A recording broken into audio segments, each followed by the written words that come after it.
Good afternoon, everyone. Good afternoon. I know that we are a few minutes behind as far as recognitions are concerned. But if we could, we do have one recognition this afternoon that comes from VIPS. And Mr. Smith, would you like to share further details? Sure. And bear with me, this is the first time I've been on the diocese for a while. But I would like to bring for VIPS to recognize Mr.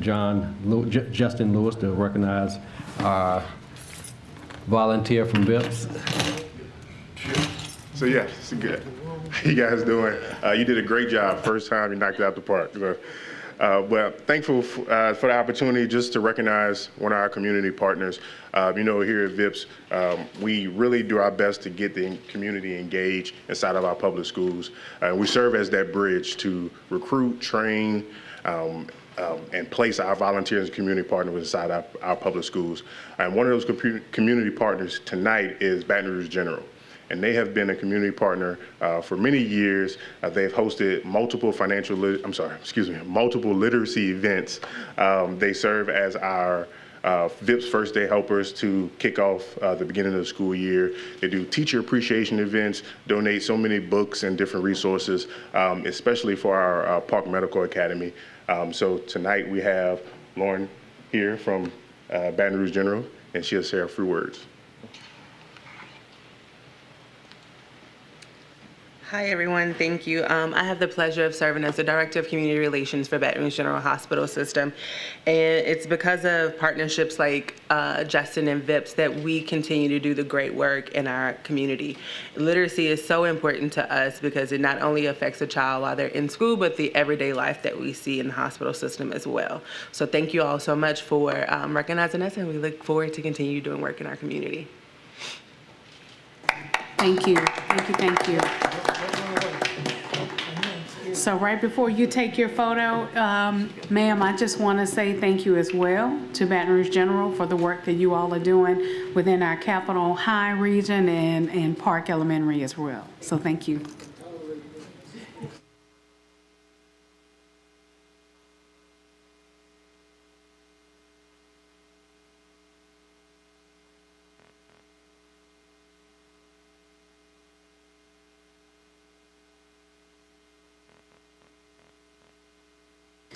Okay, considering that that is our only recognition for this afternoon, we will break until 5 p.m. We'll break until 5 p.m. Thank you.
Good afternoon and welcome to the regular meeting of the East Baton Rouge Parish School Board.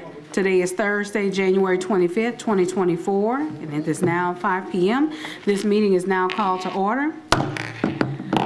The invocation will be led by School Board Member Michael Goday, and the Pledge of Allegiance will be led by Cadet Second Lieutenant Haley Washington of Broadmoor High School, accompanied by her Army instructor, First Sergeant Retired Sean E. Furr. Let us stand.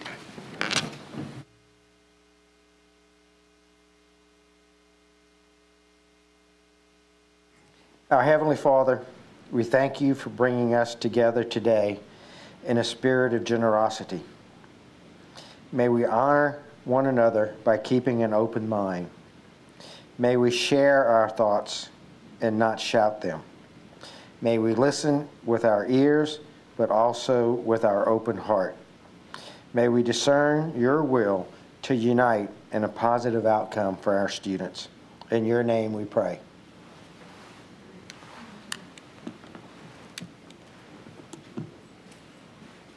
Mr. President, board members, Ms. Smith, fellow citizens of East Baton Rouge Parish, it is my privilege to introduce a senior at Broadmoor High School who will soon complete her 4th year as a JROTC cadet. She is the Battalion S2, has a grade point average of 3.5, and is ranked 7th in the class of 141. Following graduation, she plans to attend LSU to major in psychology. She is the daughter of Laura and Wally Washington. Ladies and gentlemen, here to lead us in a Pledge of Allegiance, Cadet Haley Washington. I pledge allegiance to the flag of the United States of America and to the republic which it stands, one nation, under God, indivisible, with liberty and justice for all.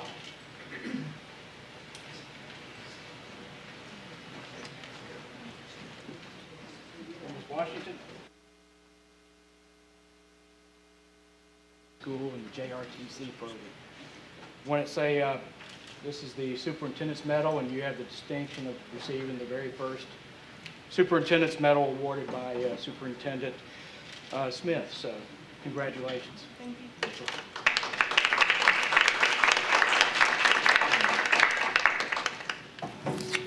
Okay, good evening once again, everyone. Before we have our roll call, just wanted to share just some reminders. As we start tonight's meeting, please be reminded of the following. The rules for proper decorum, as mentioned in the Citizen's Guide to the Conduct of East Baton Rouge Parish School Board Meetings, that can be found on the receptionist counter or on the desk in the foyer. We ask that all speakers remain germane and relevant to the topics as they are listed on tonight's agenda.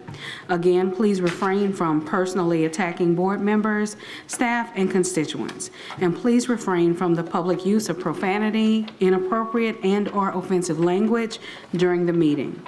Board members are given 5 minutes during each comment session, and public commenters are given 3 minutes during each comment session. Please proceed accordingly. We appreciate everyone who attends and participates in our meetings. We encourage others to participate as well, and we look forward to a high level of professionalism, order, efficiency, and decorum as we move forward and in the future. Thank you. We will now have our roll call. District 3, Vice President Powell Lewis. Present. District 9, Vice President Martin. Present. District 1, Mr. Blue. Here. District 2, Mr. Lannis. District 4, Ms. Stewart. Present. District 5, Mr. Lewis. Here. District 6, Mr. Russ. District 7, Mr. Goday. Here. District 8, Ms. Chatelain. Here. We have a quorum. Thank you. Item B, number 1, meeting minutes. Approval of the school board minutes of the December 14th, 2023 regular board meeting, January 11, 2024, a special board meeting, and the January 11, 2024 committee of the whole meeting as published in the official journal. Is there a motion? Okay, it has been moved by Mr. Ballou. Is there a second? It has been seconded by Mr. Goday. Comments from the board? Okay, seeing no comments from the board, we now turn to comments from the public. Seeing none, we return to comments from the board. Okay, we will entertain a vote. Please vote.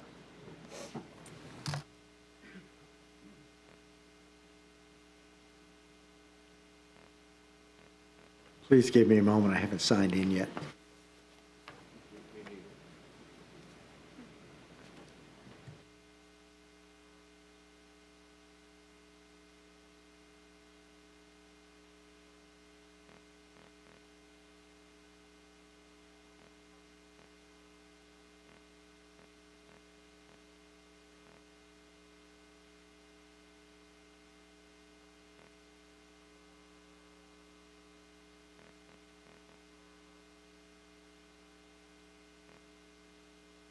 The motion carries. Thank you. Alphabet C, information only. Number 1, monthly financial report.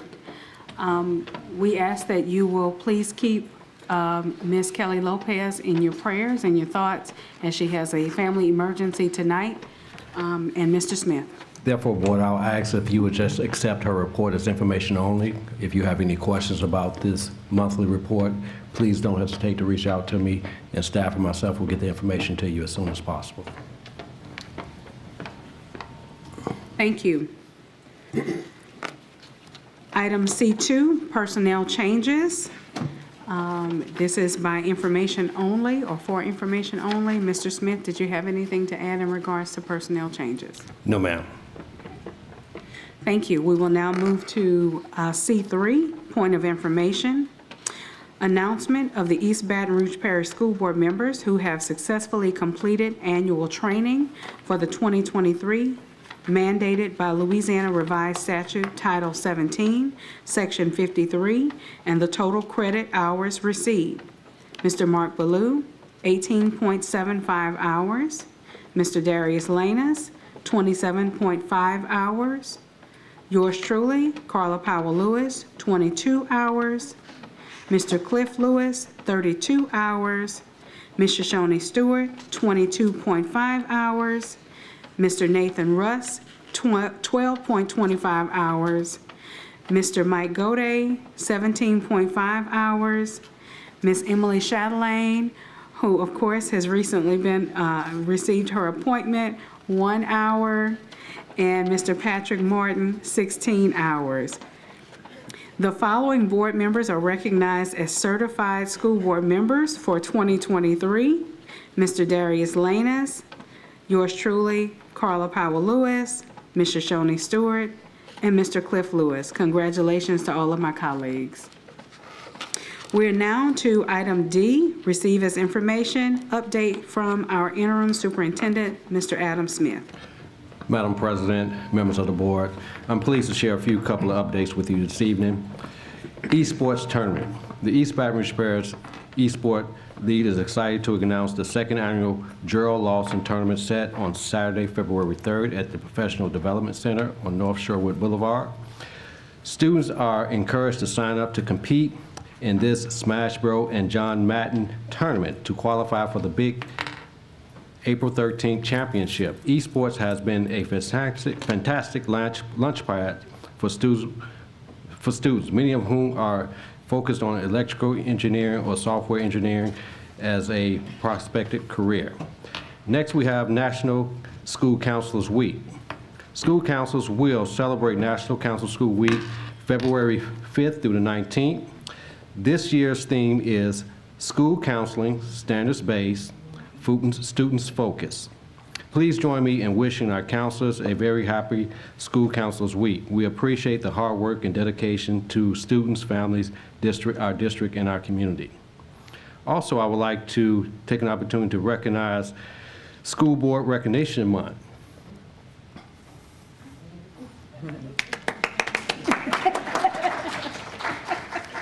January is the month that we focus on the significant role of our school board plays. There are actually 644 locally elected school board members in Louisiana who provide leadership to navigate unprecedented challenges and controversial topics in pre-K education through 12.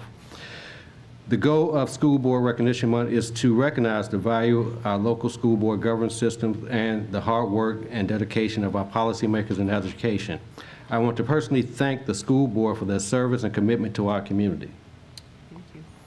Lastly, for me, which is most important, in the past 2 days, I've had the opportunity to interact with principals and assistant principals at their respective monthly meetings.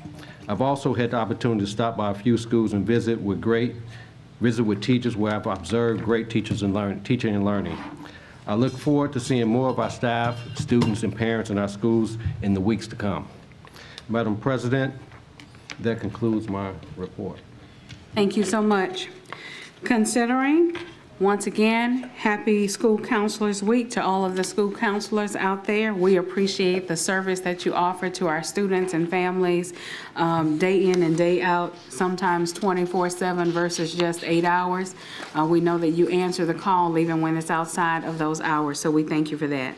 Again, happy School Board Members Month to all of my colleagues. Thank you for the work that you do for our community each and every day. Thank you. We will now proceed to Alphabet E, reports from board appointees to committees and agencies. Are there any reports from board appointees at this time? Okay. Mr. Ballou.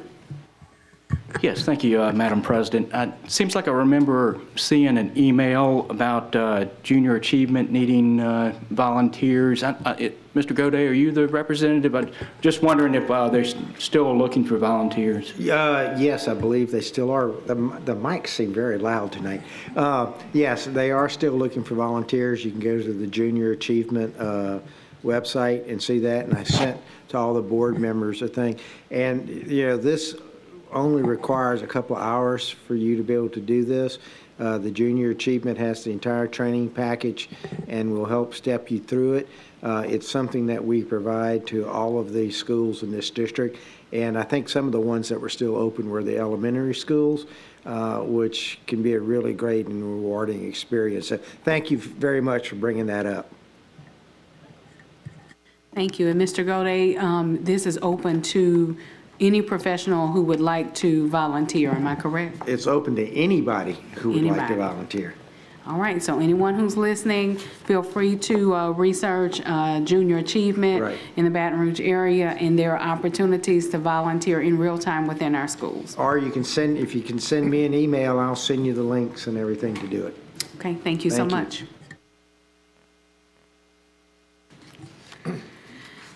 Alphabet F, presentations. Item 1, DM Group Survey Results, DM Group's Culture and Climate Survey Presentation.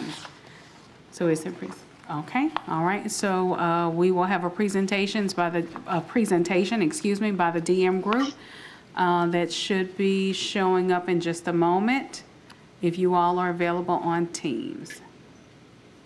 We are. Good evening. Hello.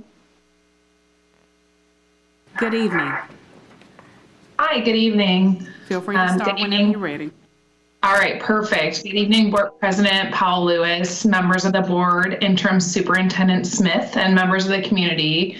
Thank you for having us this evening to present on the findings for the School Safety, Culture, and Climate Survey among staff in the East Baton Rouge Parish School System.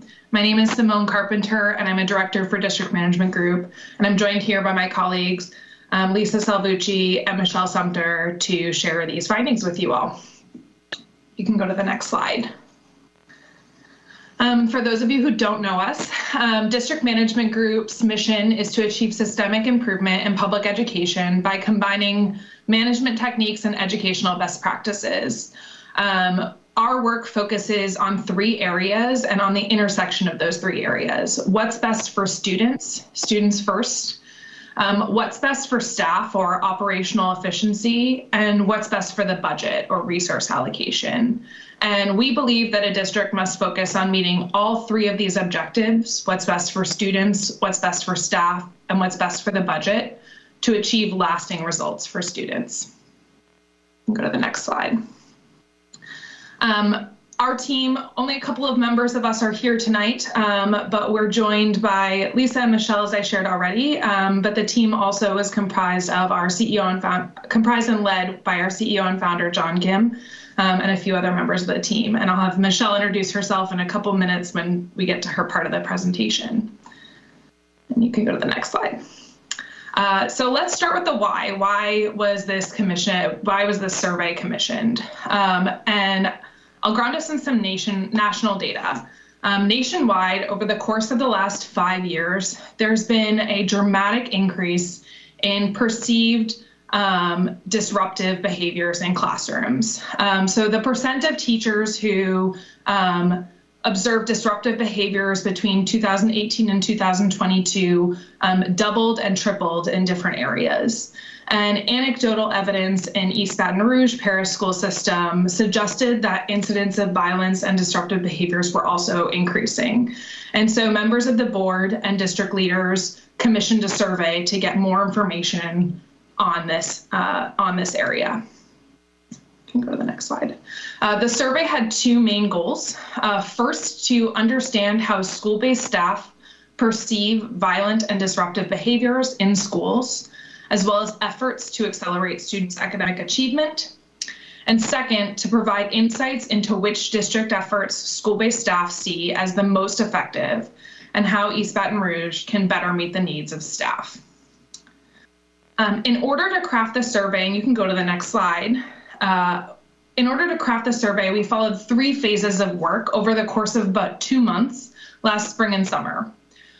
The first phase was engaging school staff and members of the board to understand the challenges and craft what the survey should look like. And so Michelle and her team conducted 2 days of focus groups with key stakeholders. And using those focus group findings, the district management group team drafted a survey and then collected data from school-based staff district-wide. And then over the course of June, we analyzed that data, and we're sharing some of those findings with you this evening. You can go to the next slide, which was focused on that first phase. So this first phase, as I shared already, was focus groups and interviews. Over 65 participants from East Baton Rouge participated in focus groups and interviews with our team. This included teachers, counselors, board members, school resource officers, and assistant principals. And the key themes are here, but I'm going to distill this down to policy and practice. So the key themes here were around inconsistent policy implementation, that some of the policies around cell phones might not have been the right policies or strict enough policies, and then finally that the policy execution may not have been as effective as it was intended to be. So those were the themes from the focus groups, and these help drive our questions in the survey, which goes to the next slide. The key areas of the survey were around school safety, incident frequency, behavior causes, district efforts, and district culture.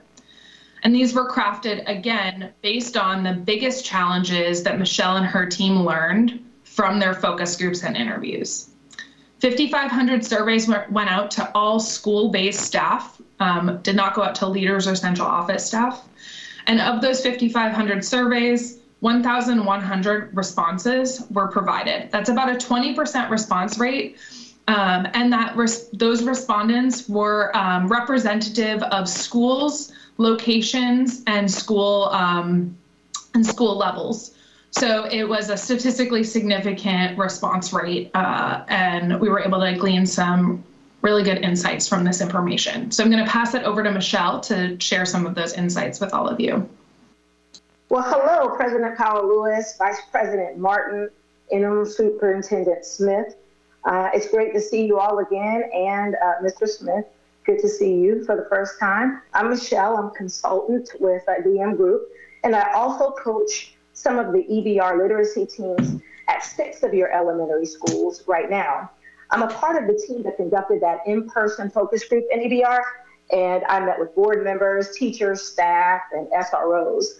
The next few slides represent the results from the survey, which are closely aligned to the information we gathered in the focus groups last May. So in the slide that you see in front of you, just to orient everyone to the charts here, you'll notice that the chart on the left is broken into school levels by elementary, middle, and high school. The graph is based on two questions. On the left, staff responded to being psychologically safe at school, and on the right, staff responded to feeling physically safe at school. Middle school staff feel less psychologically and physically safe at school based on the graph on the left. The chart on the right side represents staff feeling psychologically or physically safe by region. In the Southeast region, almost half of the staff that took the survey reported feeling unsafe psychologically. In the physically safe category on the right side of the second chart, 4 of the regions were about equally unsafe. So we can go to the next slide. These graphs show the frequency of occurrences of violent or disruptive behavior. So to orient you to the graphs here, if you look to your left, this graph is broken down by daily, weekly, or monthly perceptions of occurrence. At the bottom of the left-hand graph, you will notice that the first section provides data on instruction that is specifically disrupted by student behavior. In the middle, this is the perceived occurrences of how often staff is involved in interventions that focus on disruptive student behavior. And the last portion of the first graph illustrates the perception of staff members that are in close proximity to a verbal conflict among students. So on the left, staff members perceive that daily they find that disruptive behavior significantly impacts instruction. In the middle, on a daily basis, staff members report having to intervene in disruptive behavior. And lastly, staff members believe that on a daily basis, they are in close proximity to verbal conflict among students. So overall, this chart illuminates the perception that disruptive behavior impacts learning on a daily basis. On the right side of this page, this chart represents the frequency of all violent disruptive behaviors. Please note that, did we have a question? No, ma'am. Okay, sorry. I thought I heard something. All right. On the right side of the page, the chart represents the frequency of all violent disruptive behaviors. So please note that the school staff were more likely to perceive incidents as taking place more frequently in their buildings, and that's middle school. Okay, we can go to the next slide. All right, so technology-related causes were perceived as the biggest source of incidences at the secondary level. And again, I want to highlight that everything here that we put in the survey is also a part of what we gathered in the focus groups. So environmental factors were perceived as the biggest source at the elementary level. So to orient you to this chart, you'll notice that the distinction between elementary staff on the left, middle school staff in the middle, and high school staff on the right. At the elementary level on the left, staff report that parent influence in crowded classrooms top the list for reasons that contribute to disruptive or violent behavior. And in the middle, at the middle school, you'll notice that the highest perception of influences are social media and cell phone usage at about 76 and 74%. And on the right, high school staff perceive that social media and cell phone usage, just like at the middle school level, are also the highest perceived causes of disruptive and violent school behavior. And I'd like to underscore here that, again, you see more incidences of staff perceptions toward disruptive or violent school behavior at the middle school level. And in the next slide, please. So as a result of the survey that we commissioned, we found that most staff responded positively about the relationships with other school colleagues in their buildings, but only about a third responded positively to their relationships with district leaders. And so to the left of this chart about culture, in the red at the top, we highlighted that peers embrace collaboration and support the students that they serve. And they also feel pretty empowered to share that feedback with other school leaders without fear of reprisal. Now, at the bottom on the left-hand side of this chart, you will notice that a few staff felt empowered to share feedback with district leaders. They felt less satisfied with cultivating of equity and inclusion, understanding that district leaders actually use data to inform decisions, And lastly, they felt that district leaders may not engage stakeholders enough to support those institutional priorities. So again, we're just highlighting that staff perceptions that relationships between the school colleagues among themselves are stronger than relationships between staff and district leaders. And so we do this work across the country, and it's pretty common from some of our research that we conduct that this is mostly due to close proximity to staff members in their building. So this is not just totally off base. So I'm going to go ahead and pass back off to Simone to conclude our findings. Thanks, Michelle. And you can go to our final slide, which is some considerations or recommendations to better support students and staff based on the survey results. And I just want to return to what I shared earlier with the themes from the focus groups and interviews, which were really around codifying policies, enforcing them equitably, and then ensuring they're serving their purpose. And all of our considerations are really around those areas. So provide greater clarity for staff, students, and families around policies for students, ensure that new and existing policies are enforced equitably and consistently, focus initiatives on investigating and reducing student behaviors that disrupt instruction, because as we know, when instruction is disrupted, students can't learn. And finally, determine which programs, which initiatives focused on this are most effective, determine who they're effective for, and how much they're costing you so you can be more efficient and effective in reducing violent and disruptive behaviors. And with that, that concludes our presentation, and we are happy to answer any questions you all have for us. Thank you, ladies.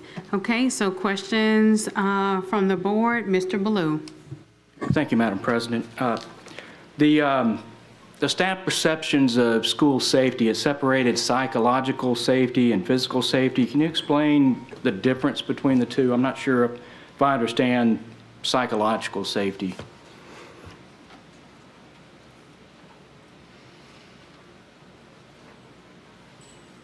So there's thoughts about how they actually feel inside. Do they feel safe mentally, emotionally? And so that's specifically what we mean by psychologically. And then physically, of course, is do they feel like their environment is safe? Or do they feel protected? Does the building provide protection? Do policies ensure that people who come in and out of the building do they feel like those policies ensure their physical safety? Okay. And since 20% of the staff completed the survey, from your experience or the data, where does that rank? Is that something fairly common? That's very common. Actually, it's a pretty high response. As we commission surveys and surveys get commissioned across the country, oftentimes people don't respond for fear of reprisal, and that is the reason why we wanted to, we commissioned a survey that was completely anonymized. So we feel very good about that 20% because it's actually high when you deal with large school districts. All right. Well, and we also, as I noted in the presentation, we also ensured that that 20% was representative. So it wasn't 20% from only one location or only two locations, but it actually was representative of schools, school levels, and locations across the district. That's a good point. Thank you. Thank you. Mr. Martin. Thank you. As the board member who offered the motion that led to the study, I want to thank everybody involved for some great work. To Mr. Ballou, to your point on the response rate, we worked really hard with district staff, central office staff, to structure both the contract and the way the survey was conducted in a way that assured our teachers and support staff anonymity so that they would feel comfortable being very open and honest. And I think everybody involved worked really hard to do that, and I'm very grateful for the efforts. Could y'all pull up slide 9 again, please? I just want to, I thought that was particularly interesting because I think it challenges some misperceptions that exist in our community. Because when you look at regions, the region of our district, the schools in the north region, feel safer physically safer and psychologically safer by a clear margin over most of the other parts of the district, which I think some people in Baton Rouge might find surprising, but I think it's very important to recognize that there's some very good things to celebrate in that data. And also recognize that my own area, the Southeast, has some work to do in making our teachers and staff feel psychologically safe. I do want to encourage Interim Superintendent Smith to work with staff to actually take this data and all the deep dives, obviously, the DM group has also made available to us to begin coming up with a comprehensive set of recommendations for policy changes, either that we can implement or that you can implement to start improving the culture of safety in this district. And I believe we have previously approved a follow-up contract with this organization to help us pilot a program for more regular monitoring, and I'll encourage us to do that as well. Thank you. Thank you. Mr. Lewis.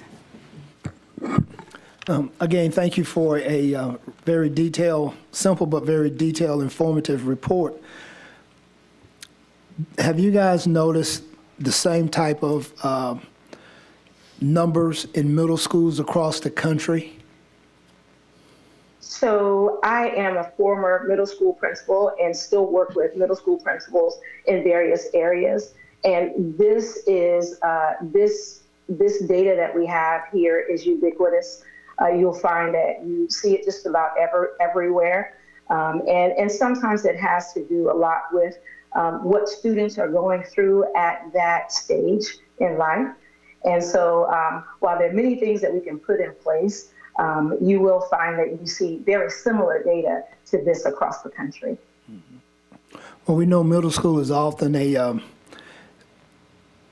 pretty hard transition period for a lot of kids. And I agree, I applaud. I had a conversation earlier today about some of the things that we need to address in our middle schools in terms of behavior. So again, thank you for a very simple but very detailed report. Thank you. Oh, thank you. Mr. Lannis.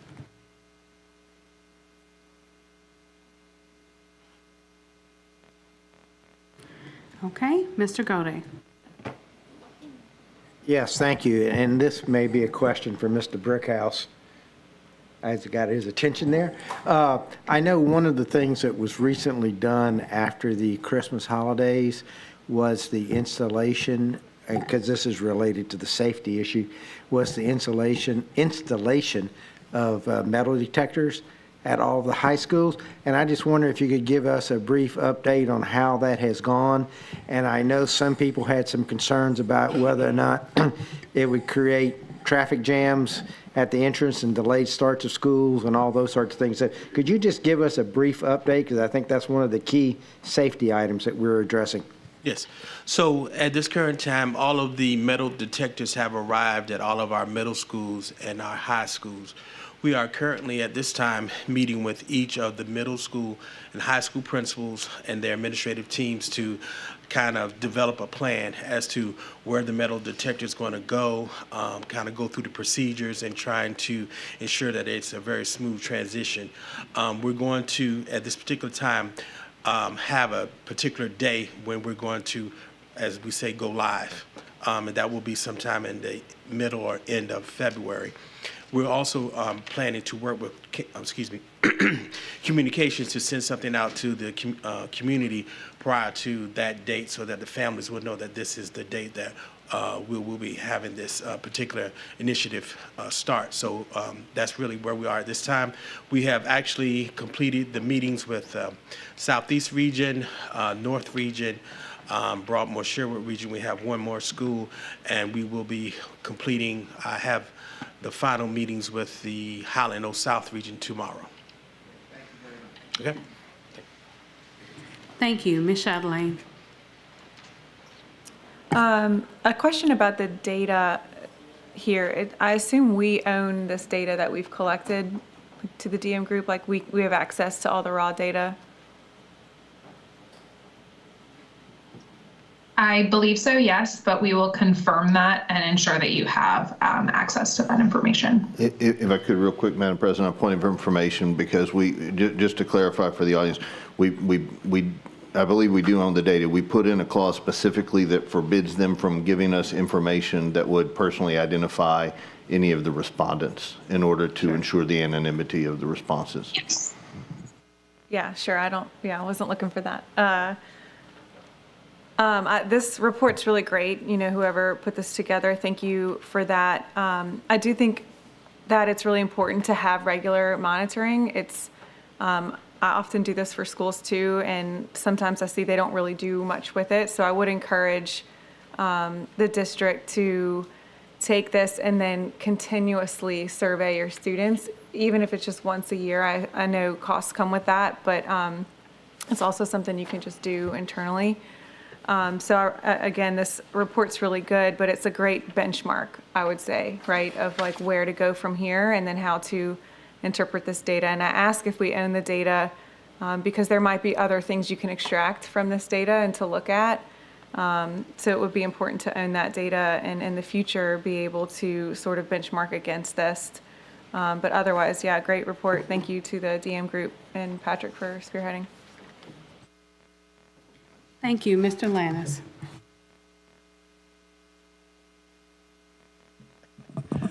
Thank you, Madam President. Is John on the call? John Kim? He's not on? He's not able to join us this evening. Okay, no problem. Well, one, I'd be very curious to how we place restrictions on cell phones. I know that the last time we addressed that, several board members had concerns around, I think, what was it called? The freedom of speech and how it coincides with the Constitution. But outside of that, I mean, I think it's spelled out very clearly. And I think before we had even did the study, it was understood that that was a major concern for many parents, teachers, and staff around the community. And just reading this, that most staff believe that limiting cell phones on campuses will reduce the number of violent and disruptive incidents. I'm just curious to know how we go about doing that in a way that concurrence with policy or current policy or any policy that we have to create. And the other thing that I found astonishing was that the district geographic distribution of students. I would imagine that the reason why the data is showing the way that it is because majority of students that live in North Baton Rouge don't attend schools in North Baton Rouge. They actually are being bused across town to other schools. And with that being said, I would love to know how do we model that in a way that protects and safeguards those kids, but also how do you add a community-based component to that? Because a lot of the violence you see happening, and if you talk to anybody from the past chief of police, as well as several other city officials, what they'll tell you is a lot of the violence that you see happening in schools is a rollover from things that are happening inside of the communities where they're living. And even I'm sure if you ask our current chief of security, he'll tell you the same thing, which is one of the reasons why they said that they wanted to place, a 1 mile radius protection zones around schools that have seen those heightened sense of violence happening inside those areas. So, I mean, I feel the same way. The data is very, very informative. It is very insightful. I'm just curious to how we go about making those corrections is all. Thank you. Thank you. I have entered into the queue as well, and I want to, I guess, reiterate most of the statements that Mr. Lannis has made as well. I was just thinking while you were talking that a lot of the issues that we have with cell phones stem from the social media issues that are taking place outside of school time, and so how those things just kind of work hand in hand. Also, when you mentioned about the 1 mile radius that we've discussed before, I was not to be funny, but to be funny all at the same time. I mean, if only we put some type of reception issues like what we have in this building, if we could put those around the other schools, that would solve a whole lot of problems, including with adults who use cell phones while they're in class and things of that nature. But I also wanted to commend Mr. Brickhouse. Thank you so much for sharing that information about the metal detectors being installed. I've been saying for years with my own child and within the community as well that we make sure that we have to technically take off our socks and belts and shoes and all those things when we go into legal buildings and when we go into airports. But then our most precious commodities were students, and we just walk in the building without considering the safety of those kids. So I am just excited about the idea of us having metal detectors at least all of our middle and high schools to protect our students, and eventually broadening even beyond that. So thank you. And also thank you to the DM group for the wonderful presentation as well. Mr. Gode. Yes, I know I'm double dipping. I would just be very quick. On the issue around cell phones and cell phone usage, that is something that is a nationwide problem, and there is a lot of work that has been done, and I just want to make sure we don't start and reinvent the wheel. There's a lot of information out there, a lot of data. We're in the Council of Great City Schools. I'm sure we can get a lot of data from those schools as how that has worked, what has worked and what hasn't worked. So I just want to make sure that we reach out and grab all of the data that we can on that before we go about start making any policy changes or anything like that, to really make an informed decision, because we have the ability to get that kind of data very easily. Thank you. Before we move on, can we do a point of information on the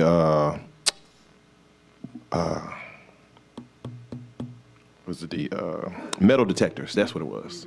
Because I know we talked about it briefly, but I would like to know I'm sure we haven't come up with what we're going to pinpoint and put those, but I would like to know exactly which schools they're going into.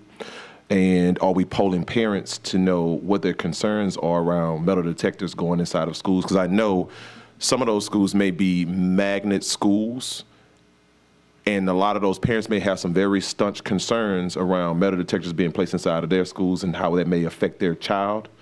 And I also want us to be very, I won't say cautious, but just be very informed, I guess is what I would say, when we start placing metal detectors inside of North Baton Rouge schools, because as I pointed out before, the population at those schools are already dwindling because people are choosing not to send their kids there. A lot of those schools are deemed underperforming. And adding another element, I would just like to know, what does that do in terms of that school's reputation, in terms of getting more students to come there and getting a lot of programming at those schools? Okay.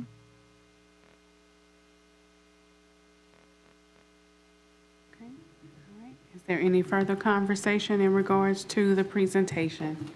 Okay. Mr. Brickhouse, would you like to come forward? Okay.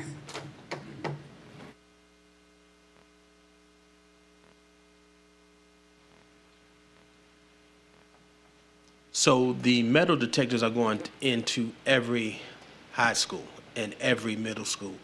Some of the alternative schools already had metal detectors, so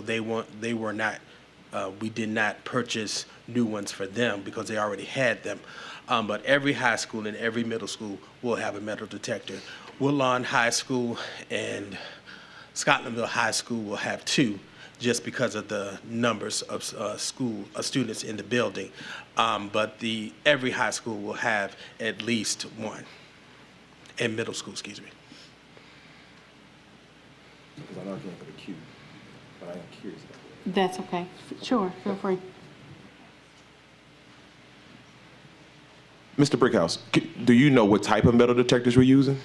And the only reason why I asked you this is because I know there have been several people who reached out and said that there are metal detectors that do full body scannings before the kids even enter inside of the building, before you even know there's a perceived threat. So I know some metal detectors, much like the one we have outside, those you actually have to walk through. It's the walk-through ones. Okay. It's just like the one out there. Okay. Okay. Okay, thank you. Thank you. All right. Considering DM group representatives, is that all that you have for us? And if so, thank you so much for providing such a detailed report. Thank you so much. Okay. Have a great evening. Thank you. You too. Moving on to Alphabet G, unfinished business. Item 1, stipend, consideration of a request to accept the LDOE differentiated compensation allocation and approve the one-time non-recurring teacher stipend, strategic alignment, operational excellence. Is there a motion? Madam President, I'd like to move that we refer this item to the February 8th Committee of the Whole meeting for discussion at that time. Okay, all right, so there has been a motion placed on the floor to defer this item until the February Committee of the Whole meeting. Is there a second? It has been seconded by Mr. Lewis. Comments from the board? Okay, seeing no comments from the, Mr. Gode. Yes, I just want to make sure, will this in any way delay the ability of these employees to receive the checks? No, sir. Disbursement will be in May. Okay. So it's not time sensitive. Okay, thank you. I just wanted to make sure. Thank you. Okay. Thank you. Mr. Lannis. I guess following up to Mr. Gode's question, why are we moving or delaying it to February? I'm just curious. I can answer. Go ahead. Smith?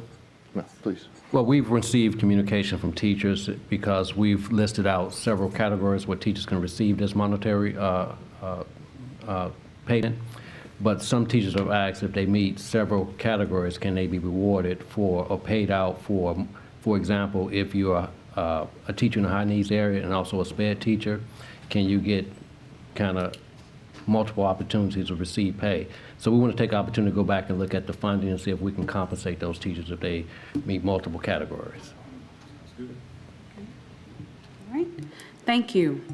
Seeing no further comments from the board at this time, we will now turn to comments from the public. Ms. Matthews. You jumped the gun on me. I first wanted to thank HR for running the numbers and updating the FAQs for me from the TAC. Thank you for that. What I would like to look at before February is it is too much money to do the 4,000. We would have to compensate out of our general fund too much if you are a highly effective special ed teacher at an alternative school in North Baton Rouge. So hitting that 4 times at $1,000, we're coming out $340,000 out of the general fund, and I'm not comfortable with that number considering where our budget is, because the rest of this is coming from the state. So what I want to look at instead is, okay, if you hit that first number at 1,000, and then each other time that you check a box, 500. Okay, so that we're still, for these people that are hitting these additional boxes, and first let me be clear to this board, I am an English teacher at Sherwood. I ain't getting a dime of this, all right? So I just want that to be very clear to you all. I'm not getting this, okay? So, but I want to make sure that for these people that are teaching in the high needs areas and the high needs subjects that we have a hard time to fill, that that we get them a little something extra for each one of the boxes they can check off. You know, even if it's 500 each time, but that it doesn't hurt us in our budget. So if we can look at that and have Kelly be able to make sure that it's something that we can do, then I really appreciate that. So thank you all for looking at that and pushing it to February, since it doesn't hurt our payout date. Thank you so much. Thank you. Seeing no further comments from the public, we will now turn back to comments from the board. I have entered into the queue. I just wanted to share that I agree with number 1, us deferring this item, so that way we can discuss more of what this stipend needs to look like for our at-risk, our teachers that work in at-risk environments.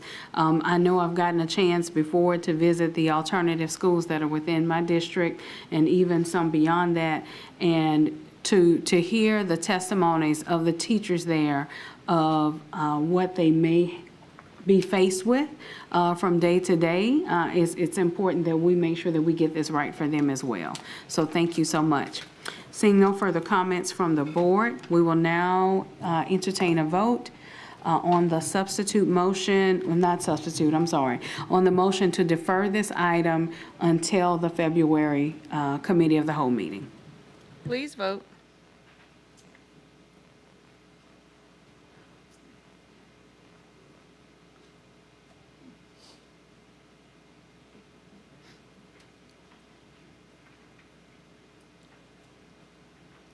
The motion carries. Thank you. We're now to alphabet H, which is the consent agenda. Mr. Ballou. Thank you, Madam President. The following items are to be approved as part of the consent agenda and are considered to be routine and will be enacted with one motion. There will be no separate discussion of items unless a board member so requests, in which event the item will be removed from the consent agenda and considered as an item on the regular agenda for a separate vote preceding the last item on the regular agenda. Item number 2, consideration of a request for the approval of a professional services contract between the East Baton Rouge Parish School Board and Resourceful Consulting, LLC, in the amount of $45,000 to implement strategies and activities of a comprehensive Year 2 plan to expand seat access for children under the age of 5. Strategic alignment, student achievement, funding source, Ready Start Network, CCFD. Item number 3, consideration of a request for the approval of a professional service contract between the East Baton Rouge Parish School Board and Amira Learning Incorporated in the amount of $380,987 to provide content support in English language arts and improve alignment with state standards using a technology platform. Strategic alignment, student achievement, funding source ESSER 3 incentive. Item number 4, consideration of a request for the approval of a professional service contract between the East Baton Rouge Parish School Board and Riverside Insights in the amount of $49,425 to provide universal screenings to identify gifted students. Strategic alignment, student achievement, funding source ESSER 3. Item 5, consideration of a request for the authorization to design, advertise, accept, and award the contract for construction to the lowest bidder and complete construction of the classroom renovations at BR Flame for approximately $2 million and provide for related matters. Strategic alignment, student achievement, funding source, general fund. The physical plant operations budget. Item 6, consideration of a request for the authorization of the superintendent and staff to issue a request for proposals for qualified medical oversight, school nursing, and for related matters. Strategic alignment, operational excellence, funding source, general fund. This is the end of the consent agenda. Madam President, I move that we approve it. Okay. All right. It has been moved by Mr. Ballou that we approve the consent agenda. Are there any items that my colleagues would like to pull? Mr. Ballou? Okay. Mr. Lannis? Item 5.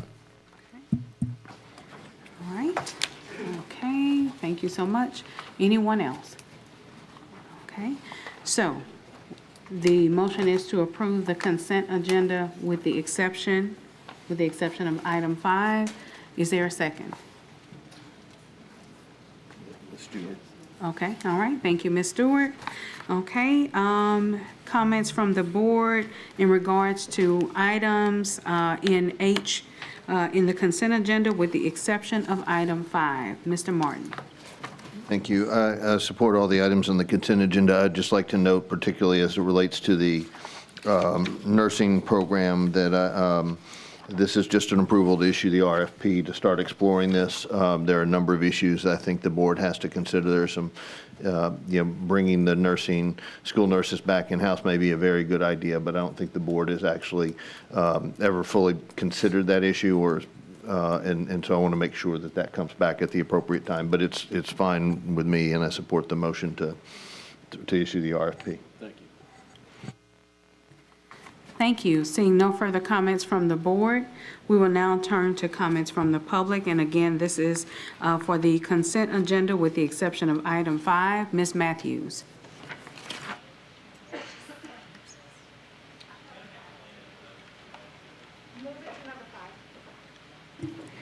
All right, thank you so much. All right, seeing no further comments from the public, we will now turn back to comments from the board. And again, this is for the consent agenda with everything except item 5. Okay, seeing none, we will entertain a vote. Please vote.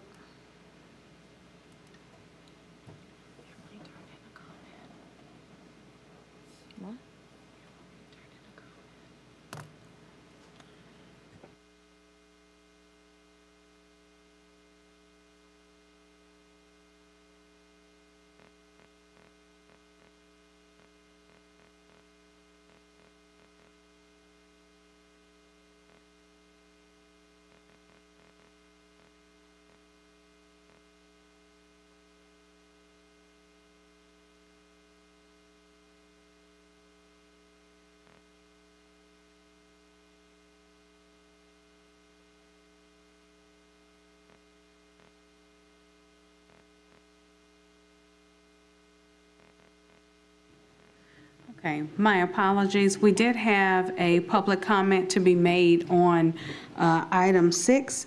So before we count the vote, I believe that we can delete this particular vote and come back to vote on this item. Am I correct, Mr. Shamlin?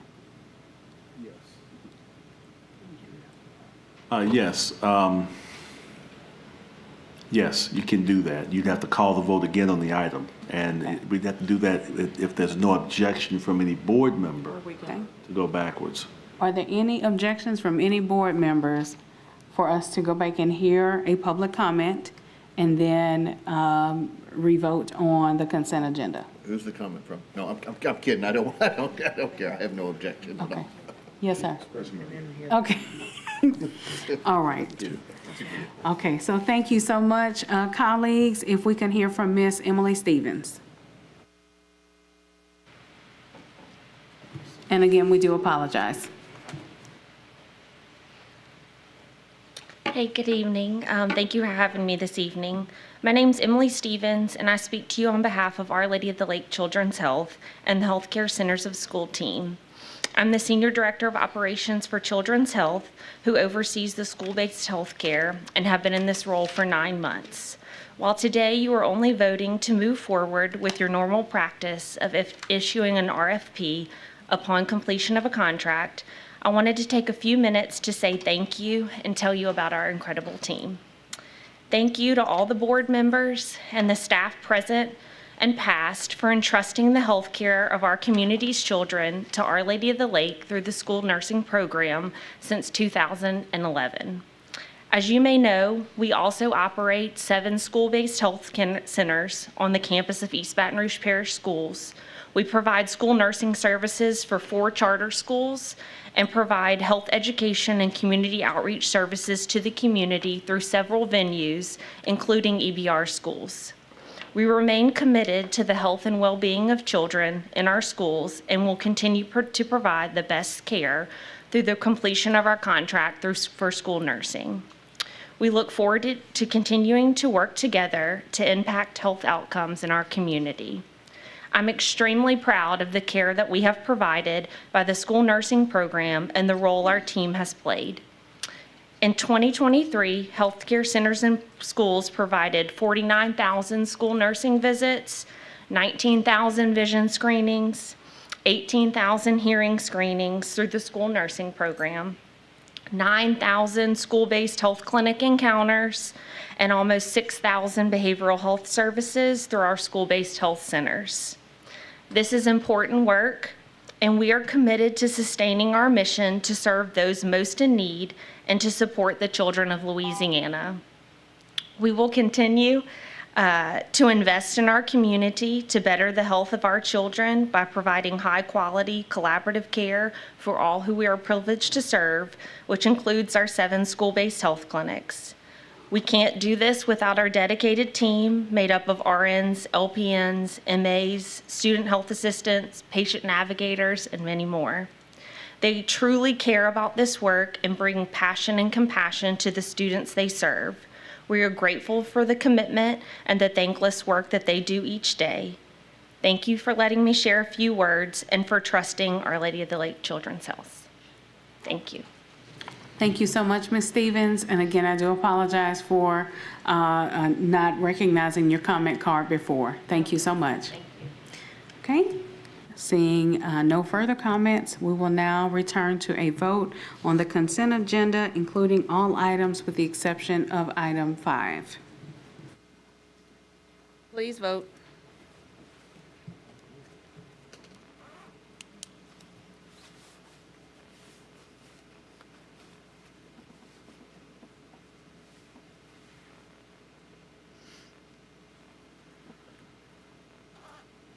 The motion carries.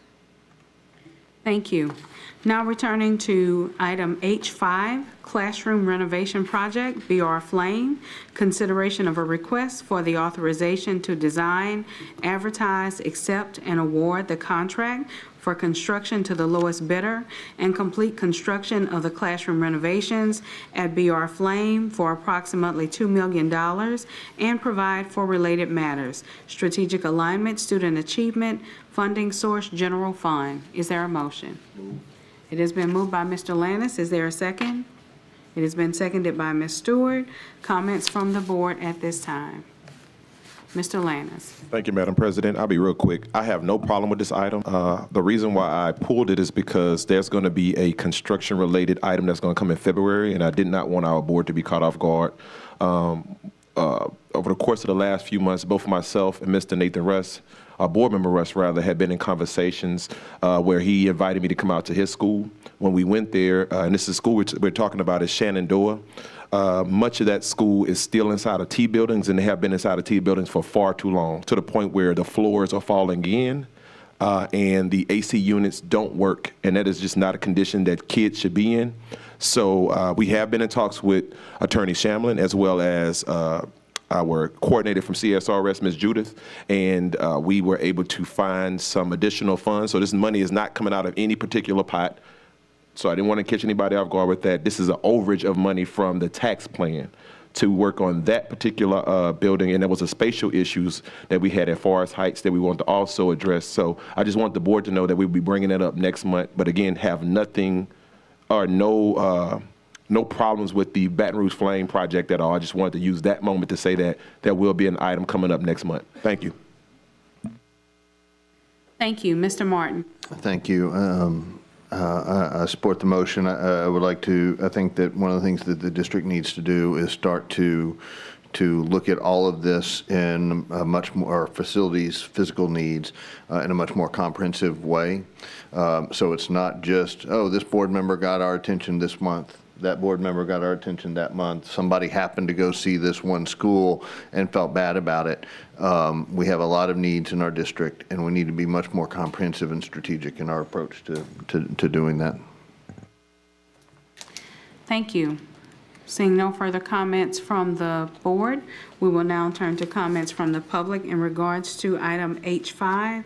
Ms. Matthews. Board Member Lannis, you just right here with me today. Thank you so much for that. All right, $2 million. I happened to speak with somebody today to find out how many heaters and ACs $2 million could fix.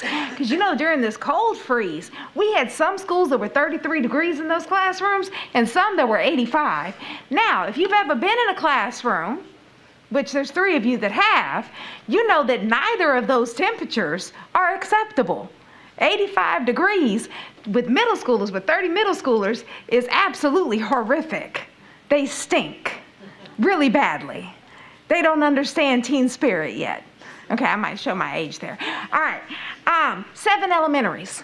$2 million could fix 7 elementaries. Elementaries are smaller, so we could do more of them. 7 elementaries. But we're expanding Flame again. Tara has never had an expansion. It's never gotten redone. But we're expanding Flame a second time in a row. Y'all are gonna pass it. I'm not even gonna try to convince you not to. But we could fix 7 elementaries where babies go and they're not sitting in 33 degrees or 85 degrees, and those teachers aren't on social media wondering why they're miserable and having to dress like they're either outside or somewhere else. Just saying, 7 of them for $2 million. Thank you. Thank you. Dr. Finney.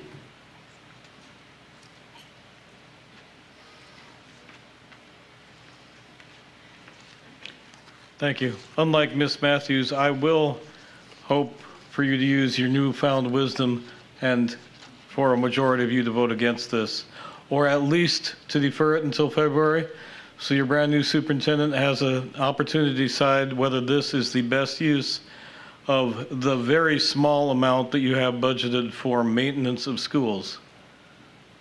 Be clear, there is not $2 million in your general fund budget where I could see this is where we do little building projects. If you want to do it from the tax plan, go to the oversight committee and reverse your misguided decision to make BRCVPA into a monster school. Get it back to the size that the voters approved and free up that money to do new HVAC systems and fix leaking roofs at 20-year-old schools. Make sure every school has a decent playground and is secure. This is a really bad use of $2 million, and you don't have that $2 million to waste. The problem could be solved very easily. Close the 3-year-old program at the end of this year, because there aren't any current 3-year-old students at that school that would be returning as 3-year-old students.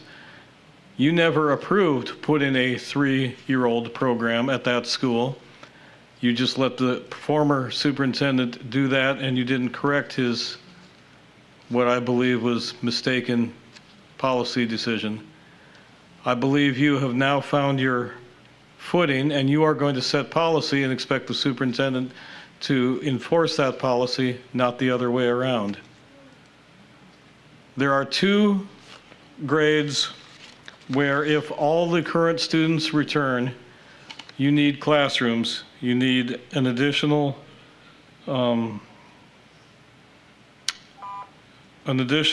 second grade Spanish classroom next year and an additional 5th grade French classroom. That's 2 classrooms. There are 2 classrooms set aside for 3-year-olds. You don't need to spend $2 million, and you certainly don't need to rush into this decision, because I haven't heard a single member of the administration say this is the best use of $2 million.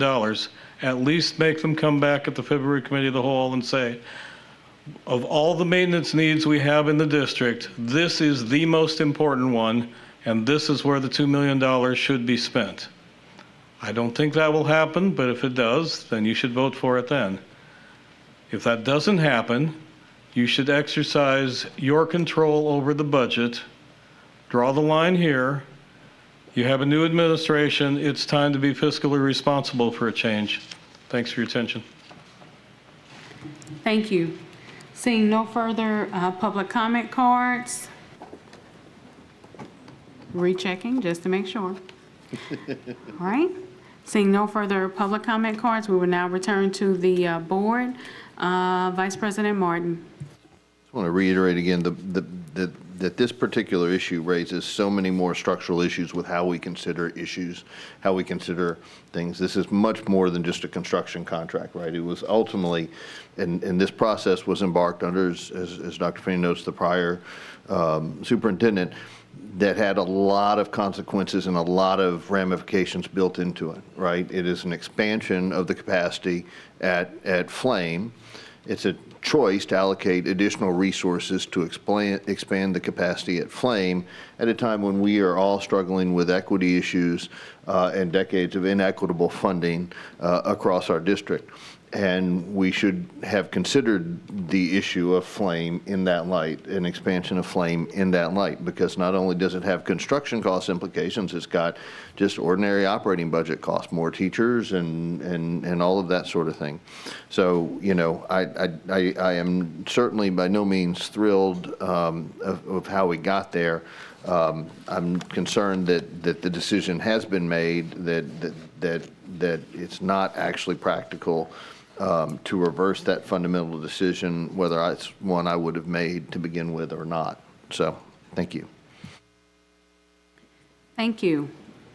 I've entered into the queue. Mr. Morales, if you could come forward, please.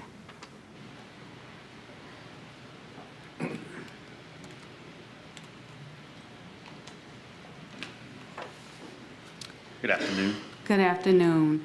Okay, so my questions actually were, well, one specific question when we think about this, and it's somewhat germane to the topic, is I know that we've had previous conversations about community stakeholders getting a chance to be informed about all of the process of the construction at BR Flame. I just want to confirm that, you know, number one, there has been said conversations. Everybody knows about everything. Am I correct? So last year, it was for the Reimagine grant, and you had to have the community stakeholder meetings for that, which did happen for all of that stuff. Since then, we have talked to PTO. I've been to PTO meetings to tell them about what are our future plans of the growth of the BR Flame and their program, along with Ms. Morgan, and what we were doing at the facilities is related to playgrounds and that kind of stuff. And so, yes, I have been involved in those meetings. We haven't had one that said, hey, look, this is exactly what we're going to do, every detail, but did say, hey, look, we're going to have a full classroom addition on the other side of the gym, just like this one, either next year or when it comes time that space will need to be available. And at this time, based on the projections and the program growth, they're going to need classroom space next year. Okay, and then, thank you. And then my other question, I know that Ms. McMillan and little Mr. McMillan have come on several occasions asking about the playground and whether or not glass has been removed and things like that. Have we taken care of that? Yes, ma'am. So what she was speaking of at that same PTO meeting, actually, that's when the parents brought it up and said, hey, there's some concerns about trash on the playground. So HESAT went out the next day and did a full campus assessment and walked through. The information I got back was the majority of stuff that was picked up was candy wrappers. There was some wire and other debris on the ground, but it wasn't glass or anything like that. They did identify some trip hazards that they had around the area. I did not get a report back with updated pictures saying, hey, here they are repaired and done. I'm waiting on that information as we speak. As soon as I get it, I will give it to all of you with an inspection report from original to what has been done and to what is the game plan for anything else that's outstanding and remaining. Okay, thank you so much. And by the way, BR Flame, BR CVPA, Melrose, and I'm drawing a blank. I think that's it. They all have playground equipment, new playground equipment coming at this time. BR Flame and BR CVPA for the pre-K, BR CVPA for their elementary also at the Kenilworth site, and then Melrose for their elementary kids because they did not have a playground space. Okay, thank you so much. Mr. Lannis. Yeah, it must be a full moon tonight. I got a compliment from Storm, and I agree with Dr. Feeney. But I'm not saying that it's a bad project. I think that being able to create creative projects like this makes sense around our community, and Flame has done a lot of great work. But what I will say is that in a time where we're figuring out what's going on with our budget, I would like to offer up a substitute motion that we move this with our recommendation to the committee as a whole, only because I do agree with something that Dr. Feeney said. I think that I'm not going to call you interim superintendent. I'm going to call you Superintendent Smith. Superintendent Smith should have enough time to ask the proper questions and see if we could change the funding source, because I know that we do have I won't say an abundance of money that is left over from, or the overage money that's left over from the tax plan.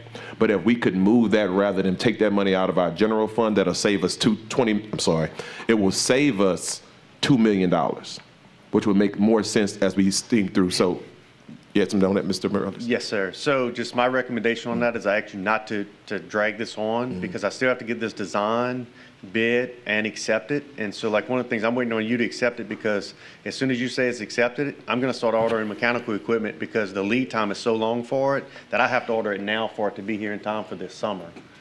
So let me ask you, the committee as a whole the next committee as a whole is going to be February 1st? The 8th. So would 1.5 weeks hurt the project? But then you're going to have to bring it to the regular board meeting, right? Will we have to? Okay. Yeah. Okay. Well, Yes, so I will take the substitute. Well, it's okay because nobody seconded it anyway. So While I commend you trying to find other funding sources, though, I don't want to knock that. right. So I'll go to you, Attorney Shamlin. In the meantime, all right, if we accept this motion tonight, we have to go with the current funding source that we have, right? Correct. Okay. I mean, well, we can't delay it. Then we got to move forward on it. And look, last year, we took it out of our operating budget last year is where it came from. Okay. Okay.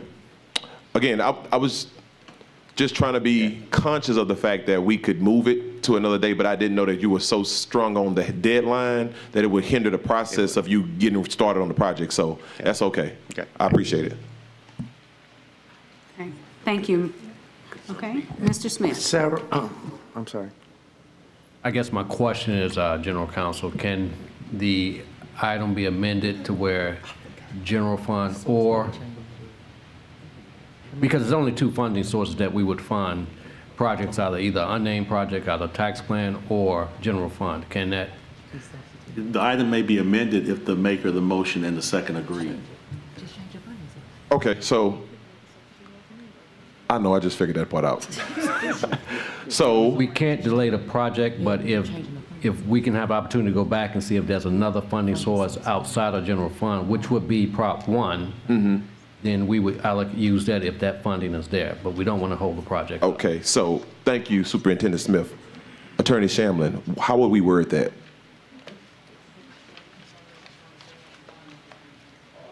I believe Mr. Smith's recommendation is to create two funding options for the administration to select from. So we would keep the language the same, but indicate the funding source as either general fund or other funding source. I think I heard Mr. Goja. or other funding source. Okay, so let's change that language to other funding source.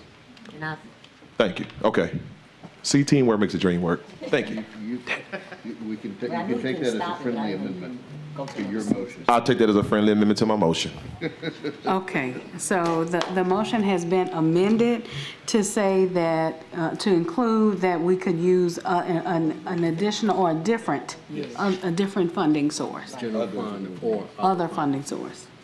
Okay, all right, thank you. And so we will now continue with board comment. Mr. Godey. Yes, thank you. Just a couple of quick points. I agree that we need to get better on planning of all these things and how they work out, but we can't grind to a halt for months and months and months as we try to work this out, because what we're talking about is going to take a considerable amount of time. Secondly, we talk a lot about parental choice. And this is one of our schools where we have a lot of parents choosing to go to that school, and it is a growing school. And I think we should also, as we go through this, respect the choice that our parents are making in wanting to attend this school. And lastly, I forgot my last point. It's health to get old, isn't it? Oh, the last point was we talked some about recurring expenses. I don't really think that's a consideration here, because those students are going to be in the classroom somewhere. And if they're not here, they're going to have a teacher at another school or something like that. So I don't think additional teachers or anything is really an issue. It may be additional teachers at this school, but those teachers would not be at another school, because a kid in the classroom is going to have a teacher. Now, I know it doesn't always work out perfectly, that things get split up and things like that. And I also know this is a 3-year-old program, and we currently don't have a lot of 3-year-old programs, and that might have been what Mr. Martin was referring to. But we also have made it one of our primary objectives to increase our 3-year-old programs and increase our early childhood education. So I just caution on putting up too many stop signs as we go through all of this. And this one needs to be done now, and I would suggest that we go ahead and pass this. Thank you. Thank you. Mr. Lewis. BR Flame is in District 5. I agree with Mr. Landis, Mr. Martin, and Mr. Goday. Flame is a school that is growing. Mr. Brickhouse, I think Randy stated that they're expecting an influx in students there? It's your projected growth, and the way Projected the growth? way that it happened, from my understanding, I'm not academics, but they've already grown a class size in grade level 1, I think grade level 2, and then each year it's now going to matriculate to now instead of 3 classes, you're going to have 4.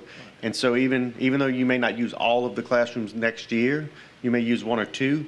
Next year you're going to need another one. The following year you're going to need another one. So it's a long-term problem that we salute. They're going to find use for the classrooms, So I support, and Mr. Landis, I do think looking at 2 separate funding sources is a good idea. And I agree with you, Mr. Goday. We can't hamstring the project because I recall what happened last summer with Flame. Remember, we got started, with BRCPA. We got started late.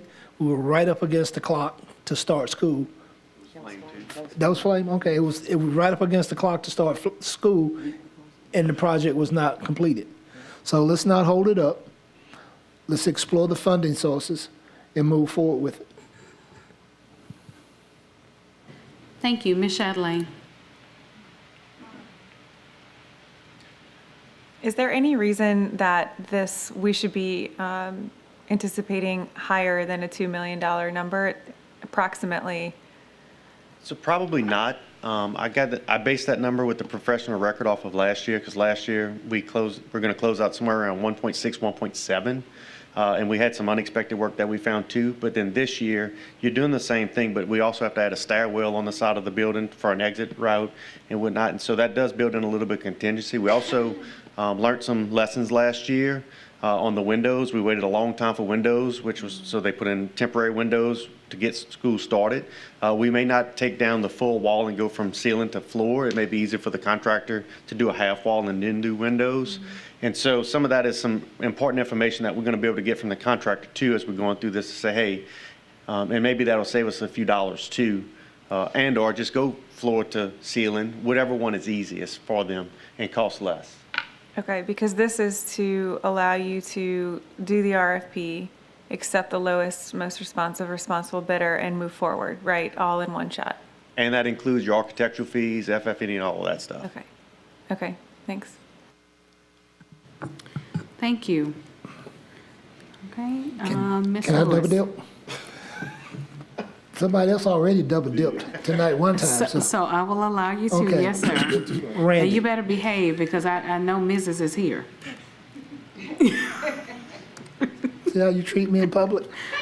I love you, Mr. Lewis. Randy, Yes, sir. with those steps, please make sure that they are covered with where kids can't slip. It'll be concrete. Okay, because little kids like to run up and down steps. Yes, sir. And I'd hate to see a parent bring a kid in with a broken arm, Yes, sir. because they fell down the steps. Okay, thank you. See, that wasn't bad. Not at all. Thank you so much. Okay, seeing no further comments from the board, if we could read the motion once again with the amendment and then entertain a vote. Ms. Powell, could I please get a point of privilege just for a Sure. second? So there was a lot of comments about strategic planning and whatnot, and so like many of you, I just kind of want to lay a timeline out for you a little bit.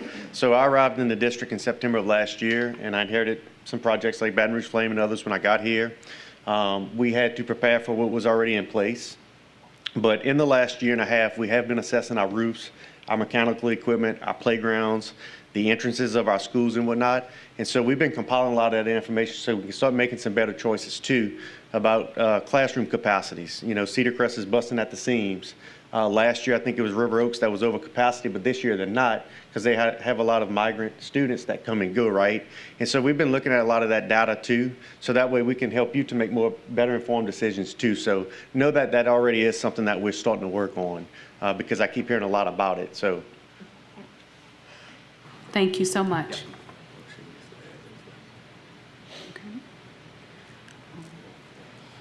Will you read the motion again with the amendment?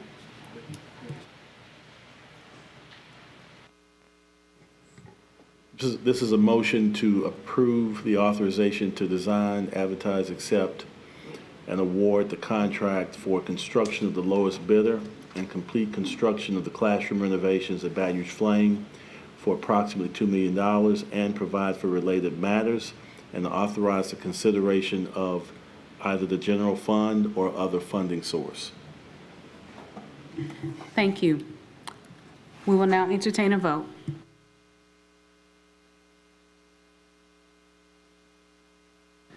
Okay, just a moment. Since we have a moment, and I know I was about to say last week, but at our last meeting on Tuesday, we did acknowledge esteemed guests that were with us, and I also would like to recognize former council member, Miss Donna Collins Lewis. We normally refer to you as the Mrs., but still we would like to say thank you for joining us today.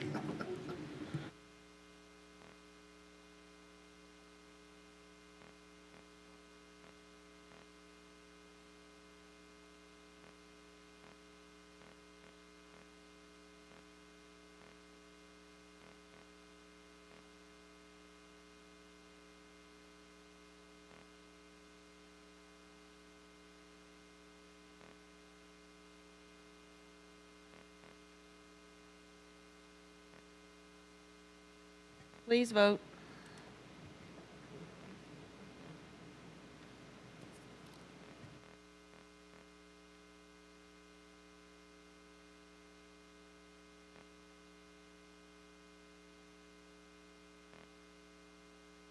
The motion carries. Thank you. Moving on to alphabet I, new business. Item number 1, ITEP application, Bopot LLC. Discussion or consideration of an application from Bopot LLC for an industrial tax exemption and related matters. Is there a motion?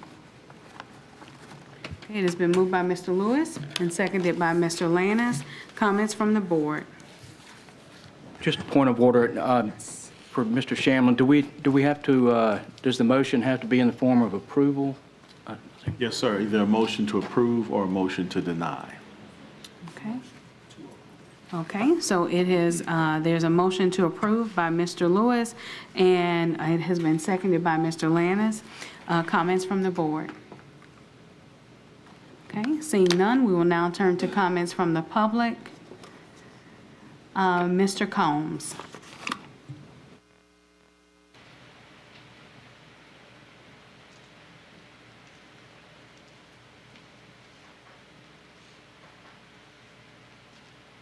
Good evening.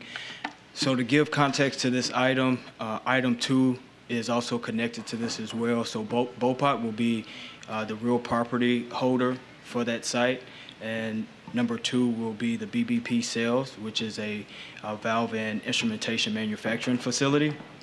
I can speak to that, to the actual manufacturing component of the project now, or would you like to vote on number 1 and I come back up to finish number 2? Okay, awesome.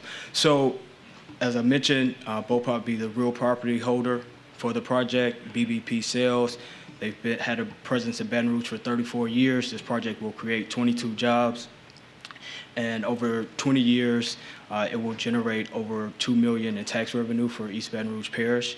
As a lead economic development agency, BRAC, who I represent, we do support the project. If you guys have any questions, I'll be willing to answer. I also sent everyone an email earlier today outlining some more statistics and facts on the project. So again, if you have any questions, just let me know. Thank you. Thank you. Dr. Fanning. No, I have a question. Oh, okay. I just wanted to know, you indicated some things that it would provide and offer for us, 22 jobs, monies. What specifically to EBR School District? I would have to follow up with you on what those projections would be. I don't have them on me at this time. Well, that's what I would like to know. I mean, I do have a representative from Advantis, the tax consultant. He may have that data on him, so I can confer with him and come back up. Yep. Mm-hmm. Thank you. Stewie, that was it? That was it for now? Okay. All right, Dr. Fanning. Wait a minute, I'm in the queue. Okay. So we're in public. That's all right. I apologize. That's all right. Okay, Dr. Fanning. Thank you. This is a school board, correct? Not an economic development agency? Any tax that you choose not to collect is a spending item. I think as a matter of principle, you should oppose every ITEP application that comes before you, no matter how wonderful the company is. The voters approved property taxes. You should not go against what the voters approved.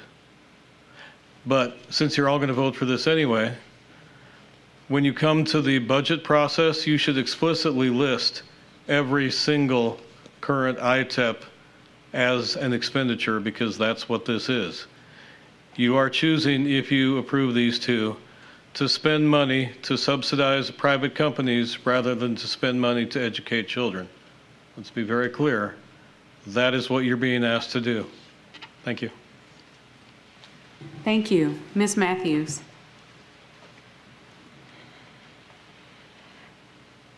The misconception of the ITEP, well, wait, let me back up. First, I do appreciate my elected board member, Ms. Stewart, that for her questions and for what she brings when it comes to ITEPs. Thank you. The misconception with ITEPs is they come to a school, in Louisiana, the only state in this country, they come to the school board, they ask for it. They also go to Metro Council, okay? So they're gonna go to Metro Council, they can get it there. If we vote them down here and get our tax money here to educate our students here because we need the money here because the last superintendent we had spent all of our money, that's fine. They'll still get it at Metro Council. Let them have it at Metro Council. That's where they're supposed to ask for it. That's where the other 49 states in this country do it, not at a school board. You don't take money from the children, just like you don't take candy from them. I mean, I don't give my kids candy in the first place, but you don't take it from, can I have one? But you don't give it to them in the first place. Why are you taking the money from them? It doesn't make sense. And people say, oh, but then we won't have businesses here. Yes, we will, because they're going to go to Metro Council and get it. I'm not saying no to ITEP constantly, no to ITEP at school board. Don't use a false narrative. Thank you. Ms. Jackson. There's a lot of Ms. Jacksons. Ms. Fairley Jackson. Thank you, Ms. Powell-Lewis. Fairley Jackson, District 5. Hey, Coach.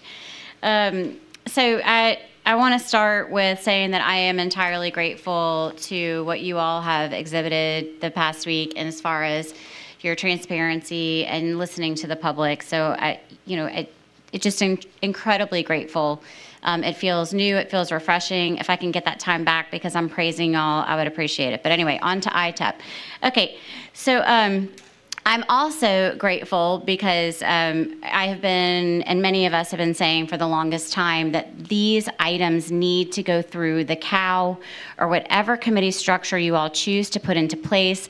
It is wild to me that something so important as us basically saying no thank you to money comes to a full board meeting without any discussion. There are often questions, there are often issues, and just you deserve more time. We deserve more time. So I know that this has been discussed. That was confirmed, and I want to thank you all for discussing that. I think that leadership will speak to that, so I don't mean to steal your thunder, but I do want to thank you for that. You all just went through a whole discussion about $2 million. For an over-resourced school. We are over-resourced schools, yet we are giving corporations money. So I'm going to stand up here every single time and speak against this. And I'm going to agree with Ms. Matthews and say why. And then I'm going to challenge all of us, because honestly, it's not fair for any of you to have to vote on this. This is wild. You shouldn't have to be voting on this. We're the only state in this country that does this. Texas does it, but they get reimbursed by their legislature. This is not fair to our kids, our teachers. It's not fair to you all. It's not fair to us to keep doing this. So maybe we can all be really thoughtful and say, let's go fight this and let's change this. The other thing is, this is a complicated process. I have dove into the deadlines, what happens when the Commerce, Business, and Industry sends us their deadline or their decision. Then we have 3 days, they have 3 days, we have 3 days, we have 30 days, then we have 30 days.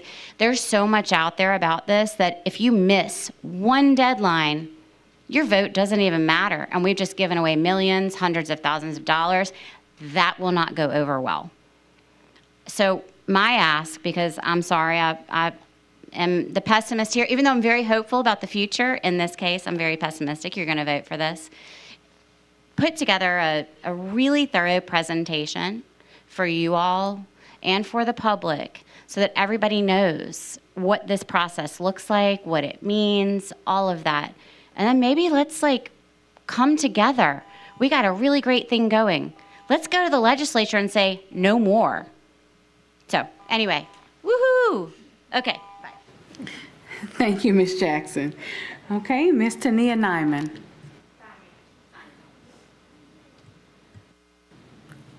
How did I mispronounce your name? Tell me. Tanya. Yeah, it's a Thank unique, you. It's a unique I do spelling. apologize. My mother had to be difficult, so I don't know where it goes there. As you can imagine, I'm standing up here to remind everybody, yes, that Louisiana is the only state that subjects its public schools to the industrial tax exemption program. Don't let anybody tell you that that is not the case. It is true that Texas reimburses and makes their schools whole. It is not good business sense to take money from public schools because if the business does, in fact, stimulate the economy and grow the population, then there are more children to educate. And so we need the tax dollars that are enter the economy in that way. I think it's important, I'm appreciative to my fellow advocates because it gets me to, they kind of stole my thunder. They let, no, thank you, to just remind everybody that Louisiana, we always complain about why Louisiana's last, and it's because we have accepted these sort of really unethical business arrangements. Just a little reminder, so Standard Oil started that refinery, that plant, in 1909 in this parish, right, which is now the Exxon plant. And if you remember your history, Huey Long hated Standard Oil. Boy, he railed against him. He wanted to make sure that they paid their fair share in taxes so that children could be educated, that he could buy textbooks, he could build roads. He did all that. And so Standard Oil didn't much like Huey Long, understandably, from their perspective. By the way, my kid from his APUSH class was talking all about the Gilded Age and how Rockefeller was a master at creating across-the-board monopolies so that he could absolutely profit more than anybody else and control it. But that's a whole aside. You can just thumbs up on the quality of the education on our public schools as they're managing. But anyway, so Huey Long gets assassinated in 1935, and in 1936, the industrial tax exemption program gets put into the Louisiana Constitution. Now, I spent last spring actually writing a sermon from my church, and I delivered it over the summer, and it was supposed to be about the parable of the persistent widow, how she comes before the judge and always asks and doesn't give up. And it actually ended up being about ITAP. We need to get at least, quite frankly, I would say we need to get rid of the industrial tax exemption program altogether, but we certainly need to stop subjecting our public schools to it.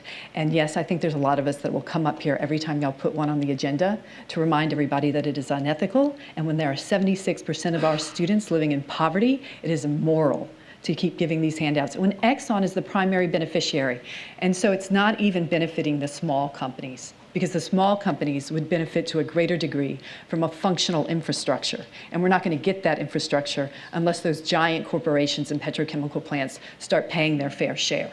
Exxon made $56 billion in profit last year. They pay their CEO more than I think they even pay this parish in taxes. Thank you very much. Thank you, Ms. Nyman. Ms. Valencia Johnson.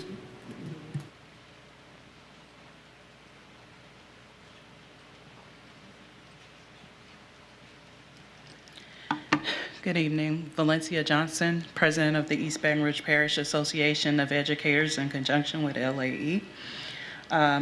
We can't afford to give money away.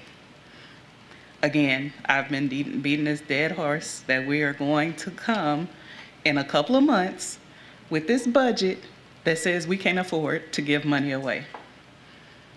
We have to curtail our spending. We're going to ask our educators and our employees, we're going to ask them to give us grace and all of this stuff, but we're giving away money to corporations that make millions in revenue. We can't afford to let anybody not pay us the money that we deserve, whether it's $2 or $200 million.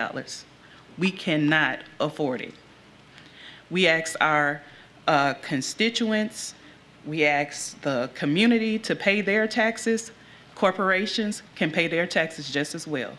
So when we go to the grocery store, we have to pay our taxes. Your employees pay their taxes.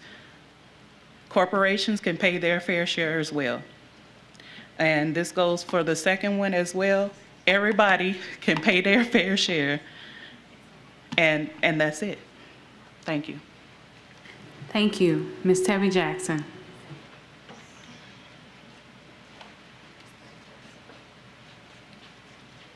Good evening. It's always a pleasure to be able to speak before you. Thank you, President Powell, Vice President Martin, Interim Superintendent Adam Smith. I just want to thank my representative, Ms. Stewart, and you, Coach, for voting last time for the ITEP, not voting against the ITEP. It's not your money. This money belongs to the children. Mr. Lannis, you've spoken about the deficit that we're facing. I think it's crazy to talk about a deficit and not having money and then to vote to give money away. I'm a taxpayer in District 4. I'm a homeowner. I pay my fair share of taxes. Why shouldn't they have to? You've come to us, the public, and asked us to renew taxes in order to cover salary but you have an opportunity now to make businesses pay, and you're not going to vote for that. So I think that's unfair as a taxpayer that I'm expected to pay taxes, but corporations don't have to. Do not help businesses and organizations increase their bottom line on the backs of our kids. That's our money. We need playground. I hear about maintenances, roofs coming in. Why are we able to turn down money if we don't have it? I was an employee here in this district. 10 of the years that I worked here, 8 I worked without a pay raise. Again, you're asking teachers and support staff to go and sacrifice money in their pockets, but big corporations don't have to. So ask yourself morally, is that right? You have a responsibility financially to make sure we have a balanced budget that takes in our students into consideration. Please do not take this money from us, from our community, from our students, from our schools. Please vote against this. I will come every time there's an ITEP, because if I have to pay taxes, I think as a taxpayer, I should come and speak against corporations getting tax breaks. So I just ask that y'all consider that. Thank you. Okay, thank you. Although we don't see any further comment cards, we do have some online comments. Mr. Martin. Thank you. We have 2 online comments on this item. Amanda Bureau writes, I do not support this ITEP application. The benefit to the community is negligible, while the benefit to the company is great. There is no rationale to strip our school system of this much-needed funding. Emily Lind writes, I do not support any ITEP credits. Our school system needs to retain all available funding to support teachers, school support personnel, and bus driver pay raises. And those are the 2 comments on the website for this item. Thank you. Seeing no further public comment, we now return to comments from the board. Okay, all right. Mr. Combs. Please speak into the mic. Over the 20 years, it will generate roughly $240,000 for EBR school district. And I also want to highlight that EBR beat out Alabama, North Carolina, and South Carolina for this facility. So while I know there's some discussion that we're losing money or giving money away, But for the ITEP incentive program, there's a chance that the tax dollars that will be generated wouldn't have happened at all because the facility could have been in Alabama, North Carolina, or South Carolina. So thank you. And wait, go ahead. And state that again. You say 240,000 over 20 years? Yeah, for EBR, Okay. roughly. Yep. No problem. Thank you. Per year? Oh, I'm sorry. Per year. Yeah, my apologies. Yep. That's the tax consulting guy. Yep. Yeah, no. Yep. Yep, no problem. Okay. Thank you, Mr. Combs and Ms. Stewart. Okay, Mr. Lanners. Yes, I'll be quick. Well, one, I want to say I think I speak for the entire board when I say we can all appreciate the concerns around this and the stipulation are also around our budget. What I will also say, though, is every time or any time an ITEP item comes before the board, there needs to be an understanding, clear vision of what is the benefit for the school system every single time. Otherwise, you're going to always get a lot of opinions. I'm sorry, I won't say opinions. Let me back that up. You're going to always hear a lot of comments and concerns that are going to speak against ITEP because nobody see the benefit of it. The only thing they see is that money is being pulled from our school system. Now, what you just did right here in saying $200,000, a little bit over $200,000 a year is a benefit, and that's drawn to our school system, that helps you or helps the company give the public a better understanding of why this is beneficial and why those companies came here. Is Donnie in the room? I know I saw him somewhere. Donnie, when you were with BRAC, when you called individual board members, and I'm not saying that you didn't do this, Josh, I know, I'm not saying you didn't do that. I'm just saying that that was something that you frequently practiced, is always ensuring and letting us know what the benefit was, and every time you came here, you would always have that data readily available. Not saying that you don't have that, Josh, but it's just beneficial in knowing that. And just a little history, before we even came to a place where ITEP was voted on by local municipalities, it was done so by the governor's office, and it was almost always rubber stamped, which is why we got to a place where concerned citizens, not just in East Baton Rouge Parish, but all across our state, came to the Capitol and said, we need to come up with a different process where our tax dollars are not just being usurped out of our system and just being rubber stamped and given to companies and corporations across our state, because that wasn't fair.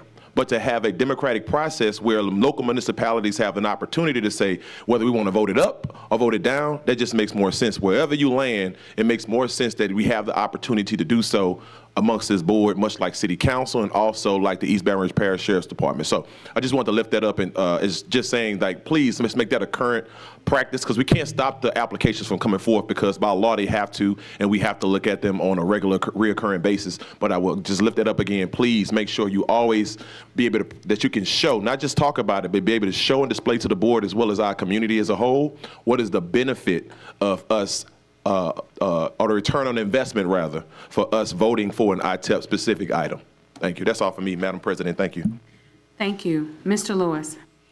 You know, ITEP is kind of like your crazy uncle. You know he's coming to visit. You know, you just don't know what you're gonna get when he gets there, but you know he's coming. And that's kind of how I kind of see ITEP like that. Now, I'm on record as saying I will support ITEPs that generated new jobs within the community. We had an ITEP item come in here a few months ago that was for millions and millions of dollars. I could not support it. Prior to that, we had a very small ITEP item that came, and I voted to support that item. However, we were not in the financial dire straits that we're in now. And you know, the sky's not falling in the EBR budget. The sky's not falling. So please don't feel like, you know, the sky's falling and we're going to go bankrupt tomorrow. However, I can't support this item for a lot of the reasons that have come up here already.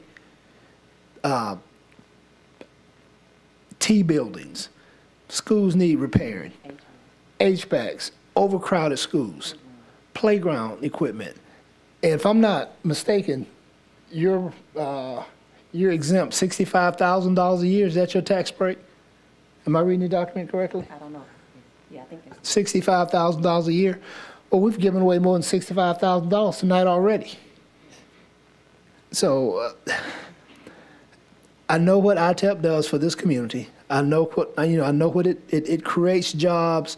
It helps raise the standard of living, for people in this community through these jobs. But my primary concern is the East Baton Rouge Parish school system and the students and the parents.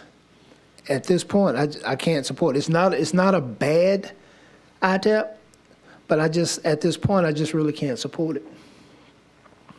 I'm done.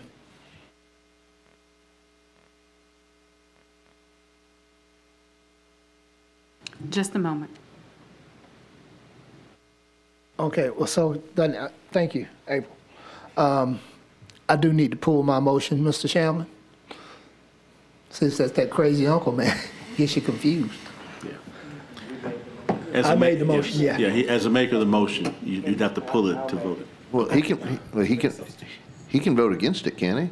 I Not as made the the motion maker to of the motion. approve. So, Okay. where's Evelyn with her turn back the hands of time song? Mr. Gode, you're making that motion? And we'll need a second. Okay. Well, I'm the second on the first one, right? I'm the second on this one, right? Yes. Okay, so I can't do it. No, you can. You can make You can remain as Oh, a okay, second. then I'll second it. I know that was, okay, I'll second it. Okay, so Mr. Lewis is rescinding his motion, and Mr. Gode will now make the motion to approve the ITEP item. Okay, thank you, and Mr. Lannis is seconding the motion to approve item 1, ITEP application, Bopot LLC. Okay, all right, thank you. Okay, I have entered into the queue next. And first, I just wanted to ask Mr. Shamlin or Mr. Smith, I'm not sure exactly who would speak to this, but what is the time sensitivity with this particular item? Yes, so the board has to approve this item within 60 days of receipt of the application. And so tonight would be the best night to approve it unless you called a special meeting ahead of the next cow. I believe the next cow would be too late. But point of order, just for the benefit of everyone, Mr. Shamlin, this is really our last chance to disapprove it, should we choose to do so. Correct. If we fail to take action to disapprove it at this meeting, then it will be approved. That's correct. By law, unless we disapproved it within that 60-day window. Yes, your last opportunity to vote on the item to make a decision. Okay, thank you. Okay, and that leads to my further statements. Number one, in regards to the public, I would like to just share with you that moving forward, we will be making a request that we will be able to see these types of items in our committee meetings for further discussion. And then also, just to share with whomever is bringing an ITEP item, I would like to ask in the future that you come prepared with a presentation. That you come prepared with a presentation, and just to reiterate what my colleagues have shared as well, that you show us what is the value and the return on investment, so that way we can share that with our communities as well of what the benefit may be, and even in some cases, what may not be the benefit, just so that we can have clarity and be able to continue in this era of transparency. So thank you. Mr. Martin. Thank you. I do, having sat through this, my third ITEP vote so far since I joined the board, I do have a little bit of a sense of deja vu. These arguments have been made before. They're passionate arguments and well made. I don't, at the end of the day, agree with the perspective because I do believe that we are, for better or for worse, whether it makes sense at a national economic policy or not, we are in competition with other states for business expansion in particular. And I do believe that the choices between, in the long run, not on any one particular item, but in the long run, we can either provide these types of incentives and get some of these businesses, or we can get nothing. And so, to me, this is a vote to increase the taxes that we have coming into us because of changes in the ITEP program, we do receive 20%. So, Coach, the 100%, the taxes that they would pay are $65,000 collectively for these two organizations, and with that 80% modification, as I understand, it's about $50,000 that they would actually avoid paying. They will pay a little bit of property taxes under that, so the total exemption is about $50,000. But to me, it's a choice of getting a little bit or getting nothing at all, looking at it at the long run. Again, I don't know that makes sense as a matter of, saying national level policy, but as a matter of purely trying to encourage business growth in this area, in this community, I think it makes sense, and that's why I support this ITEP item. Thank you. Thank you. Ms. Stewart. I just want to reiterate some of my sentiments as it relates to ITEP. I do agree with, business and the economy, how business helped the economy flourish. But of course, as my colleague, Coach has just said, because of the financial situation that our school system is in, it's just not a good fiduciary move for us to exempt the taxes. And of course, for that reason, I won't be approving this.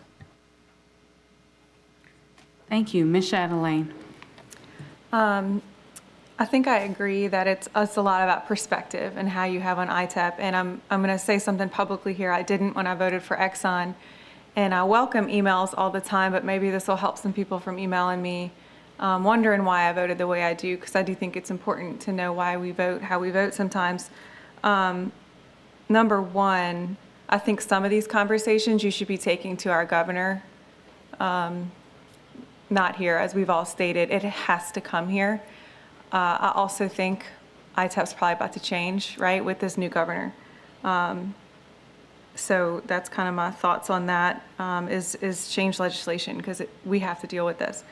Two, I just fundamentally believe we cannot give away money that we don't have. And so I do see it as, it's not like we currently own this money and we're giving it away. That's just my view. It's my perspective. Three, if this passes, the reason, I voted yes on Exxon, they really are a great community partner, whether you believe that or not, and they're a good partner to EBR. They bring us a lot of programs that we would not have without them here. So I do challenge BOPOT and others that will come with ITEP, get involved. What are you going to do for our school system? I'm hearing you're about to get a $65,000 tax break cut, something. Well, I know somebody that could use $65,000, your local public school. So maybe that's a way for you to get more involved in your community and give back. So that's just something to think about, not only for you, but future ITEP people is to get involved. And lastly, I feel spoiled maybe with the last ITEP. I had a big, nice presentation from Exxon. Somebody came to my office and talked to me about it and really broke it down and explained it to me.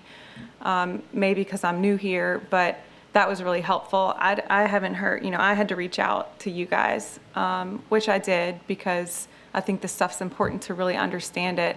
So I'm going to take the time to understand it and learn about it, but it would be great to reach out to board members. It can't hurt. My email is public. I'm always happy to talk to anybody. So those are just my kind of thoughts on it. I will be supporting this item because my perspective, again, is that on ITEP. Thanks. Thank you. Mr. Gode, if we can hear from Mr. Shamlin first. I'm going to just be very brief. Okay. Just very quickly, I would like to make sure that we challenge if this passes, that we challenge the recipient of this ITEP exemption to, in the coming years, provide at least 2 internships for our seniors as they work through this process. We need employers to help us with our senior internship program, and that would be a great way to help give back to the community. I mean, I'm not going to make it a requirement of this. It's a challenge. And 5 was better than 2, but two would be wonderful. So as we come through this, that's one way that you can concretely give back to the school district and help our seniors, work through this and learn how to compete in the marketplace for a job that you're helping make that marketplace. Thank you. Way to steal my thunder. And thanks so much. I was about to say, fantastic idea, Mr. Gode. Thank you. Mr. Shamlin. Yes, I just wanted to correct myself on the record. You can vote against your own motion, but you can't speak against your own motion. And that's in the rules. I had to research that. So, look, I'm not perfect, but I wanted to make sure the board understood. So it was improper to speak against your motion, but you could vote against it. Yes, sir. Thank you. Seeing no further comments from the board, we will now entertain a vote, and this is on I-1, ITEP application, Bopot LLC. This is a separate motion than the one that the audience was invited to speak on. I would suggest we entertain comments from the audience. Okay, so I think it's the same motion but made from a different person, so Mr. Shamlin. Yes, right, same item, Yeah. still motion to approve, but Mr. Gode instead of, yeah. The substance of the motion is the same. It's a different maker, but to err on the side of caution, state law requires comment on a motion prior to a vote. We should probably allow public comment. Okay, all right, thank you.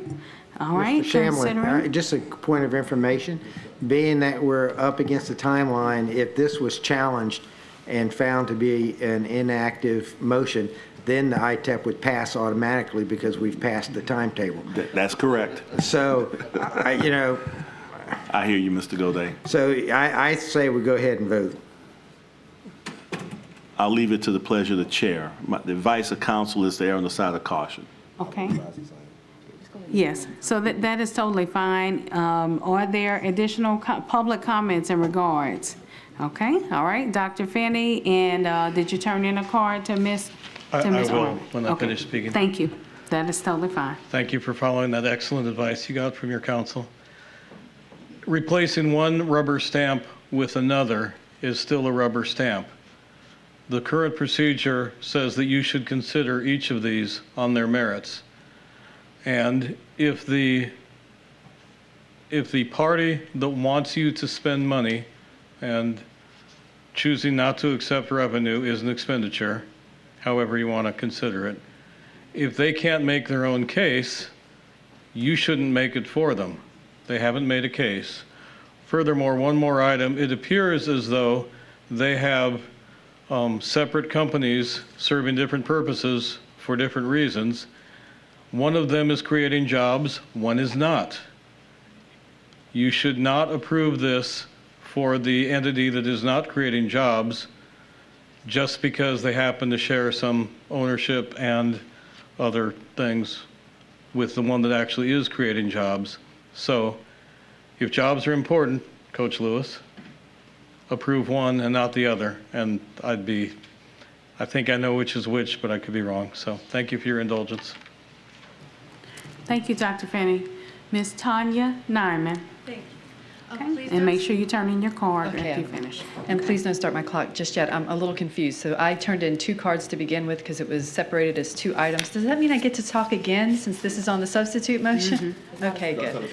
I will pace myself accordingly. But that's okay. You will get a chance to speak on the second item as well, since I have Okay. your card. Perfect. I've heard a lot of people mention the whole competition with other states, and it is true that this company has, I think, 5 entities. So one of the reasons why I was a little hesitant to talk about the way in which smaller companies should actually be advocating against the industrial tax exemption program too. They are hurt by it in the long run. If they could see more than 2 chess moves in the board, then they are helped by it, because the minimal amount of taxes they're foregoing doesn't have as dramatic of an effect on our parish as does the very exponential packages from corporations like Exxon.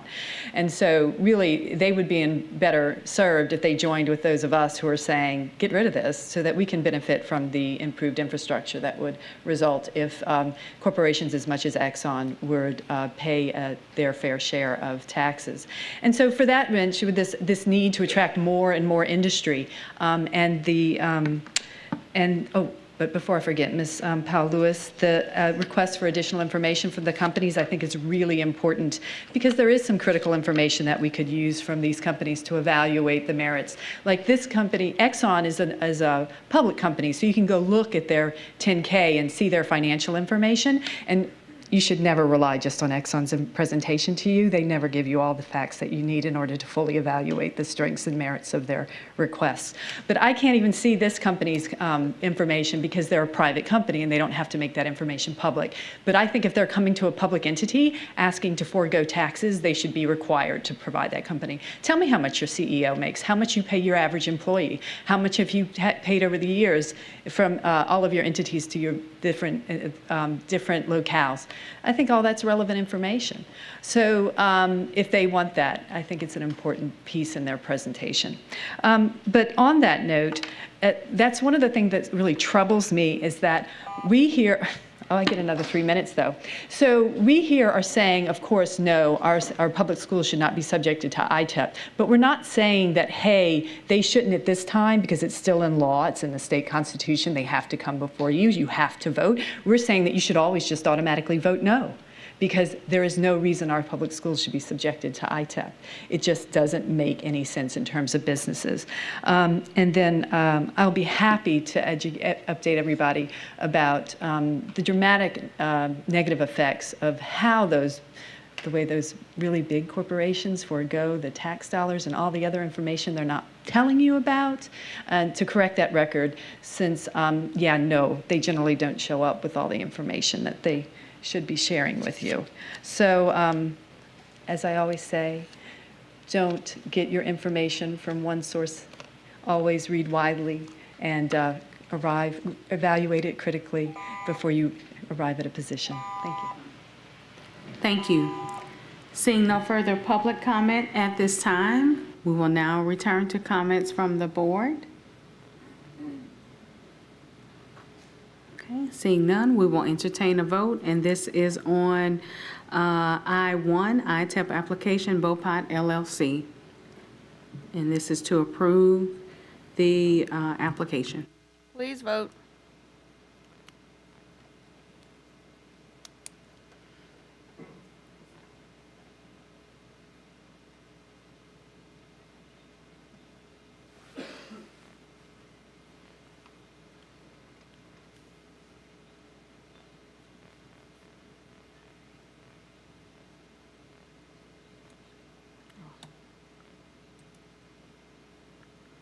The motion carries. Thank you. I-2, ITEP application, BBP Sales LLC. Discussion, consideration of an application from BBP Sales LLC for an industrial tax exemption and related matters. Is there a motion? Okay, it has been moved by Ms. Chatelain and seconded by Mr. Ballou. Is this to approve the application? Yes. Okay, thank you. So the motion is to approve the application for I-2. Comments from the board at this time? Okay, Mr. Martin. Just very briefly, I want to address the point that one of the commenters made, that the corporations structure their operations in a number of ways. It's an entirely routine thing for companies to have a kind of property owning or real estate owning arm of the company, and not a real estate arm, the operational arm of the company. So I consider these really two part and parcel of the same corporate structure, and part of the same difference in those kind of structures. Yes, there's the property owning one never creates any jobs because that's not the function of that particular arm of the company. You can choose to debate whether that should be allowed at the national level or the state tax level, but that's the reality of it. So I see these as two entirely intertwined applications. So that's why I support this one. Thank you. Seeing no further comments from the board, we will now turn to comments from the public. Ms. Star Matthews.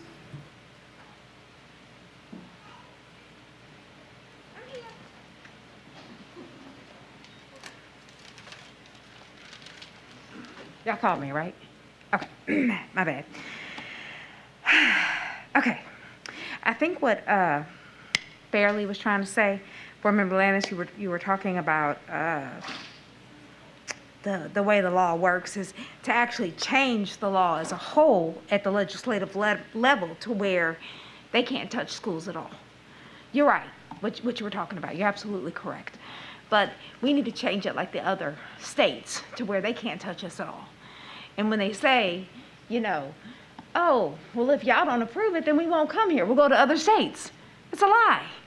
They'll still come here because they're going to go to Metro Council and they're going to get it from Metro Council. That's not the truth. That's propaganda.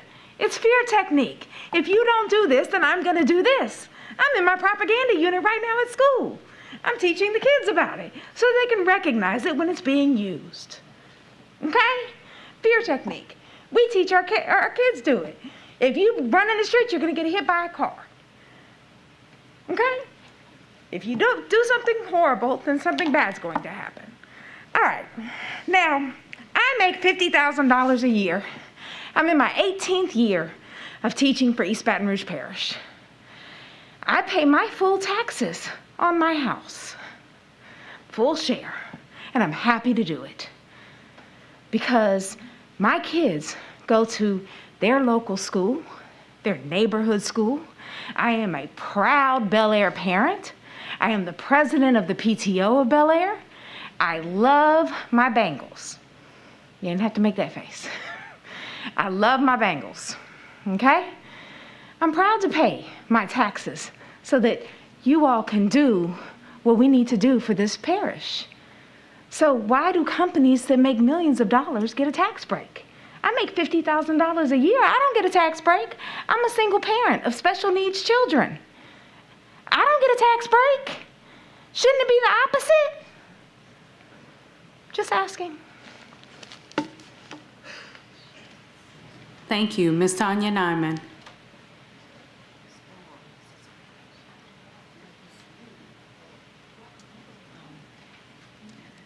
By the way, hi, Tanya, I'm sorry, District 7.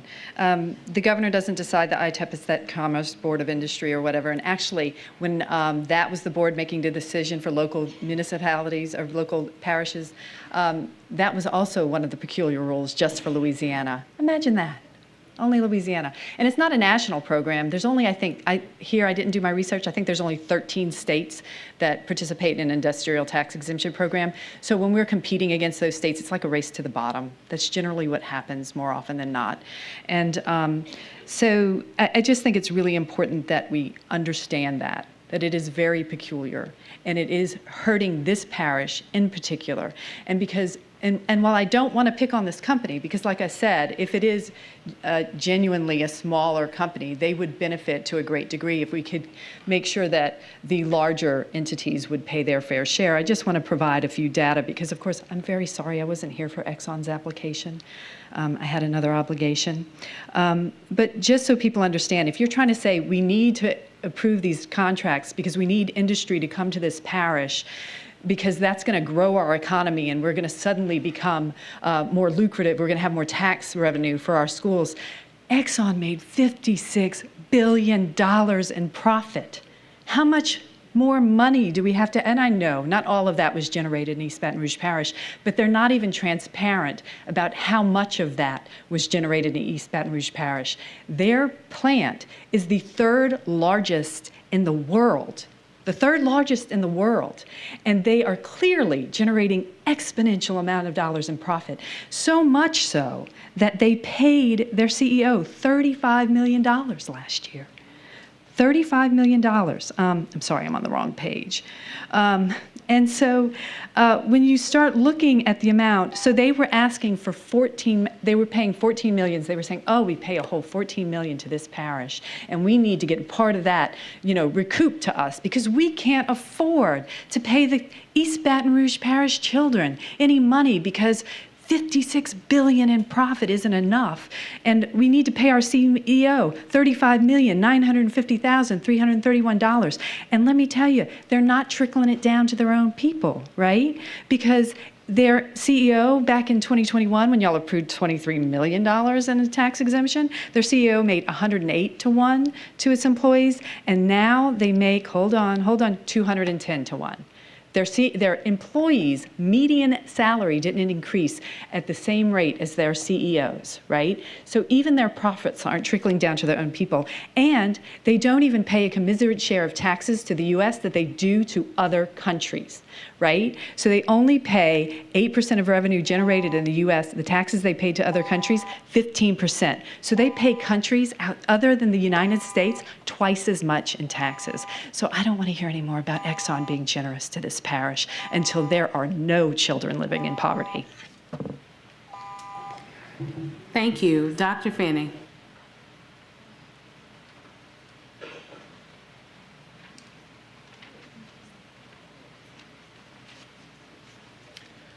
Thank you. If you vote for this exemption, and it would only take one of you changing from yes to no to change that, think of the message you are sending to the children that you are in charge of the education of. You are telling them that you live in a state that is so pathetic that the only way anybody will ever locate industry here is if you give them a handout. It's like the poor kid that doesn't have any friends and say, I'll pay you if you'll be my friend. Is that the message you want to send every lousy time one of these comes before you? I mean, if you ever see a really good ITEP application, sure, vote for it. It's like if you ever see a good charter application, vote for it. Instead of voting for everyone that comes along, no matter how bad it is. Like I said, replacing one rubber stamp for another is still a rubber stamp. How bad does an ITEP application have to be? How completely undeserving does it have to be to flip the vote of a white Republican? Just asking. Thank you. The next public comment comes from Ms. Fairleigh Jackson, who had to leave, so she does not wish to speak, but she simply wanted us to share that it would be beneficial to know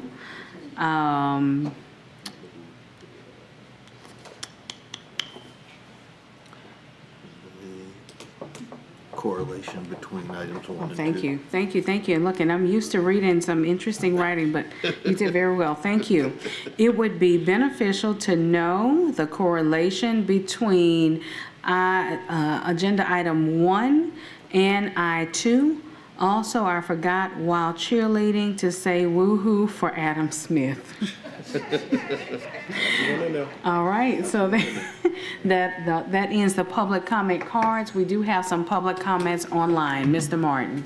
Thank you. Once again, we have 2 comments on this item from Amanda Bureau. I do not support this ITEP application. The benefit to the community is negligible, while the benefit to the company is great. There is no rationale to strip our school system of this much-needed funding. Emily Lind says, I do not support any ITEP credits. Our school system needs to retain all available funding to support teacher, school support personnel, and bus driver pay raises. That is all the comments on our website. Thank you. Seeing no further public comment, we now turn back to board comment. Mr. Lannis. I do apologize, Mr. Combs. Comment for Mr. Godet. So BBP actually is, they have agreed to be involved in Bragg's TAC, Talent Acquisition Collaboration Initiative. So they have said that they will have 2 internships this summer. So yep, no problem. Well negotiated, Mr. Godet. Mr. Lannis. Thank you, Madam President. I do want to clear something up. I just want to say for the record, I'm not against ITEP because Louisiana is a state that desperately needs more jobs. We're losing talent by the day. 92% of students that are graduating from high schools in the state of Louisiana are leaving to go to states like Texas, to cities like Houston, Dallas, Austin, Washington, D.C., Atlanta, because there are more opportunities, there are more jobs that pay more money. In Louisiana, the median household income is $34,896. We rank 50th in economy. We rank 49th in infrastructure. We rank 48th in opportunity, which is why you need ITEP or exemption programs that will attract new businesses to Louisiana. The unfortunate thing tonight for this particular company, and the reason why I chose to abstain, is because we have a fiscal cliff that we have to deal with this year, and I've been very clear about that. And I think, Coach, you laid it out perfectly. I think you also did too, school member Stewart. Not against that at all. We need more businesses. We need to attract more businesses here, and I'm not saying we do away with the exemption program as long as as long as the companies that are coming here are actually doing what they say they have to do. I voted for it before, but also I will remind everyone that back in, 2019, when Exxon came before this board and we had another fiscal cliff that we had to go through, I had to not even abstain but vote no. I'm just saying tonight, continue doing what you're doing, continue to inform folks, but understand that everybody's vote is not because we're against ITEP. It is because we're putting students first and our employees and our school system first because we have to. Thank you. Thank you. I have entered the queue as well. I am not against ITEP items either, and that's the reason why I did choose to support, is because I believe that we do need the support within our community for those who are seeking jobs, as well as the opportunity for our students to have the chance to be able to interact with industries and companies and corporations and things of that nature as well. But I will state this for the record once again. With the first item, I probably mentioned it more of as an option, but I really feel like that this is what we need to do. From this point forward, we don't need to wait until the last minute to be able to discuss ITEP items, that we need full presentations, that we need full transparency, that we need to know what is the value that we would receive from supporting an ITEP item. And then if we're not receiving a value, if it cannot be spelled out clearly, then that allows us to be able to vote within the best interest of all of our community members. And so from here on out, I'm requesting, Mr. Combs, I know that you come in support and you come in and introduce these ITEP items to us. We need full presentations of what these corporations are doing in our community, and then also how will we as a school district benefit? What will be the return on the investment? It's absolutely necessary at this point. Come to the mic. Come to the mic, sir. And yes, sir, the answer to your question is yes. Okay, PowerPoint, yes.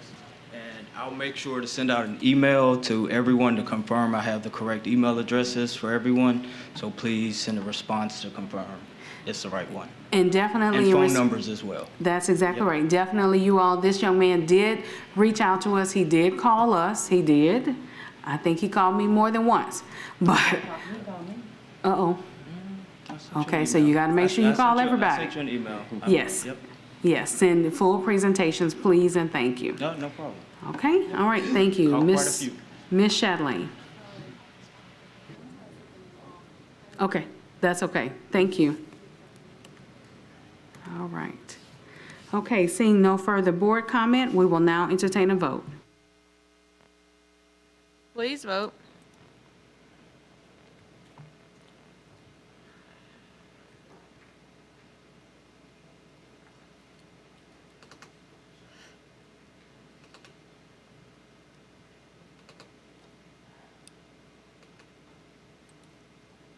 The motion carries.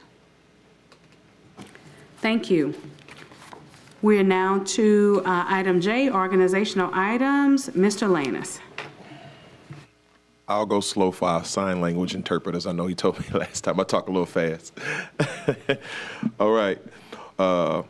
Announcement of meetings, Committee of the Whole to be held February 8, 2024 at 5 p.m. in the Central Office Boardroom. Regular meeting to be held February 22nd, 2024 at 5 p.m. in the Central Office Boardroom. Madam Secretary, I'm sorry. Madam President, that concludes our organizational items. Okay, thank you. Mr. Gode or Mr. Lewis, either one. Yes, being that LSU is now winning 21-13, I move we adjourn. Go Tigers. Meeting adjourned. Have a great night. I second it.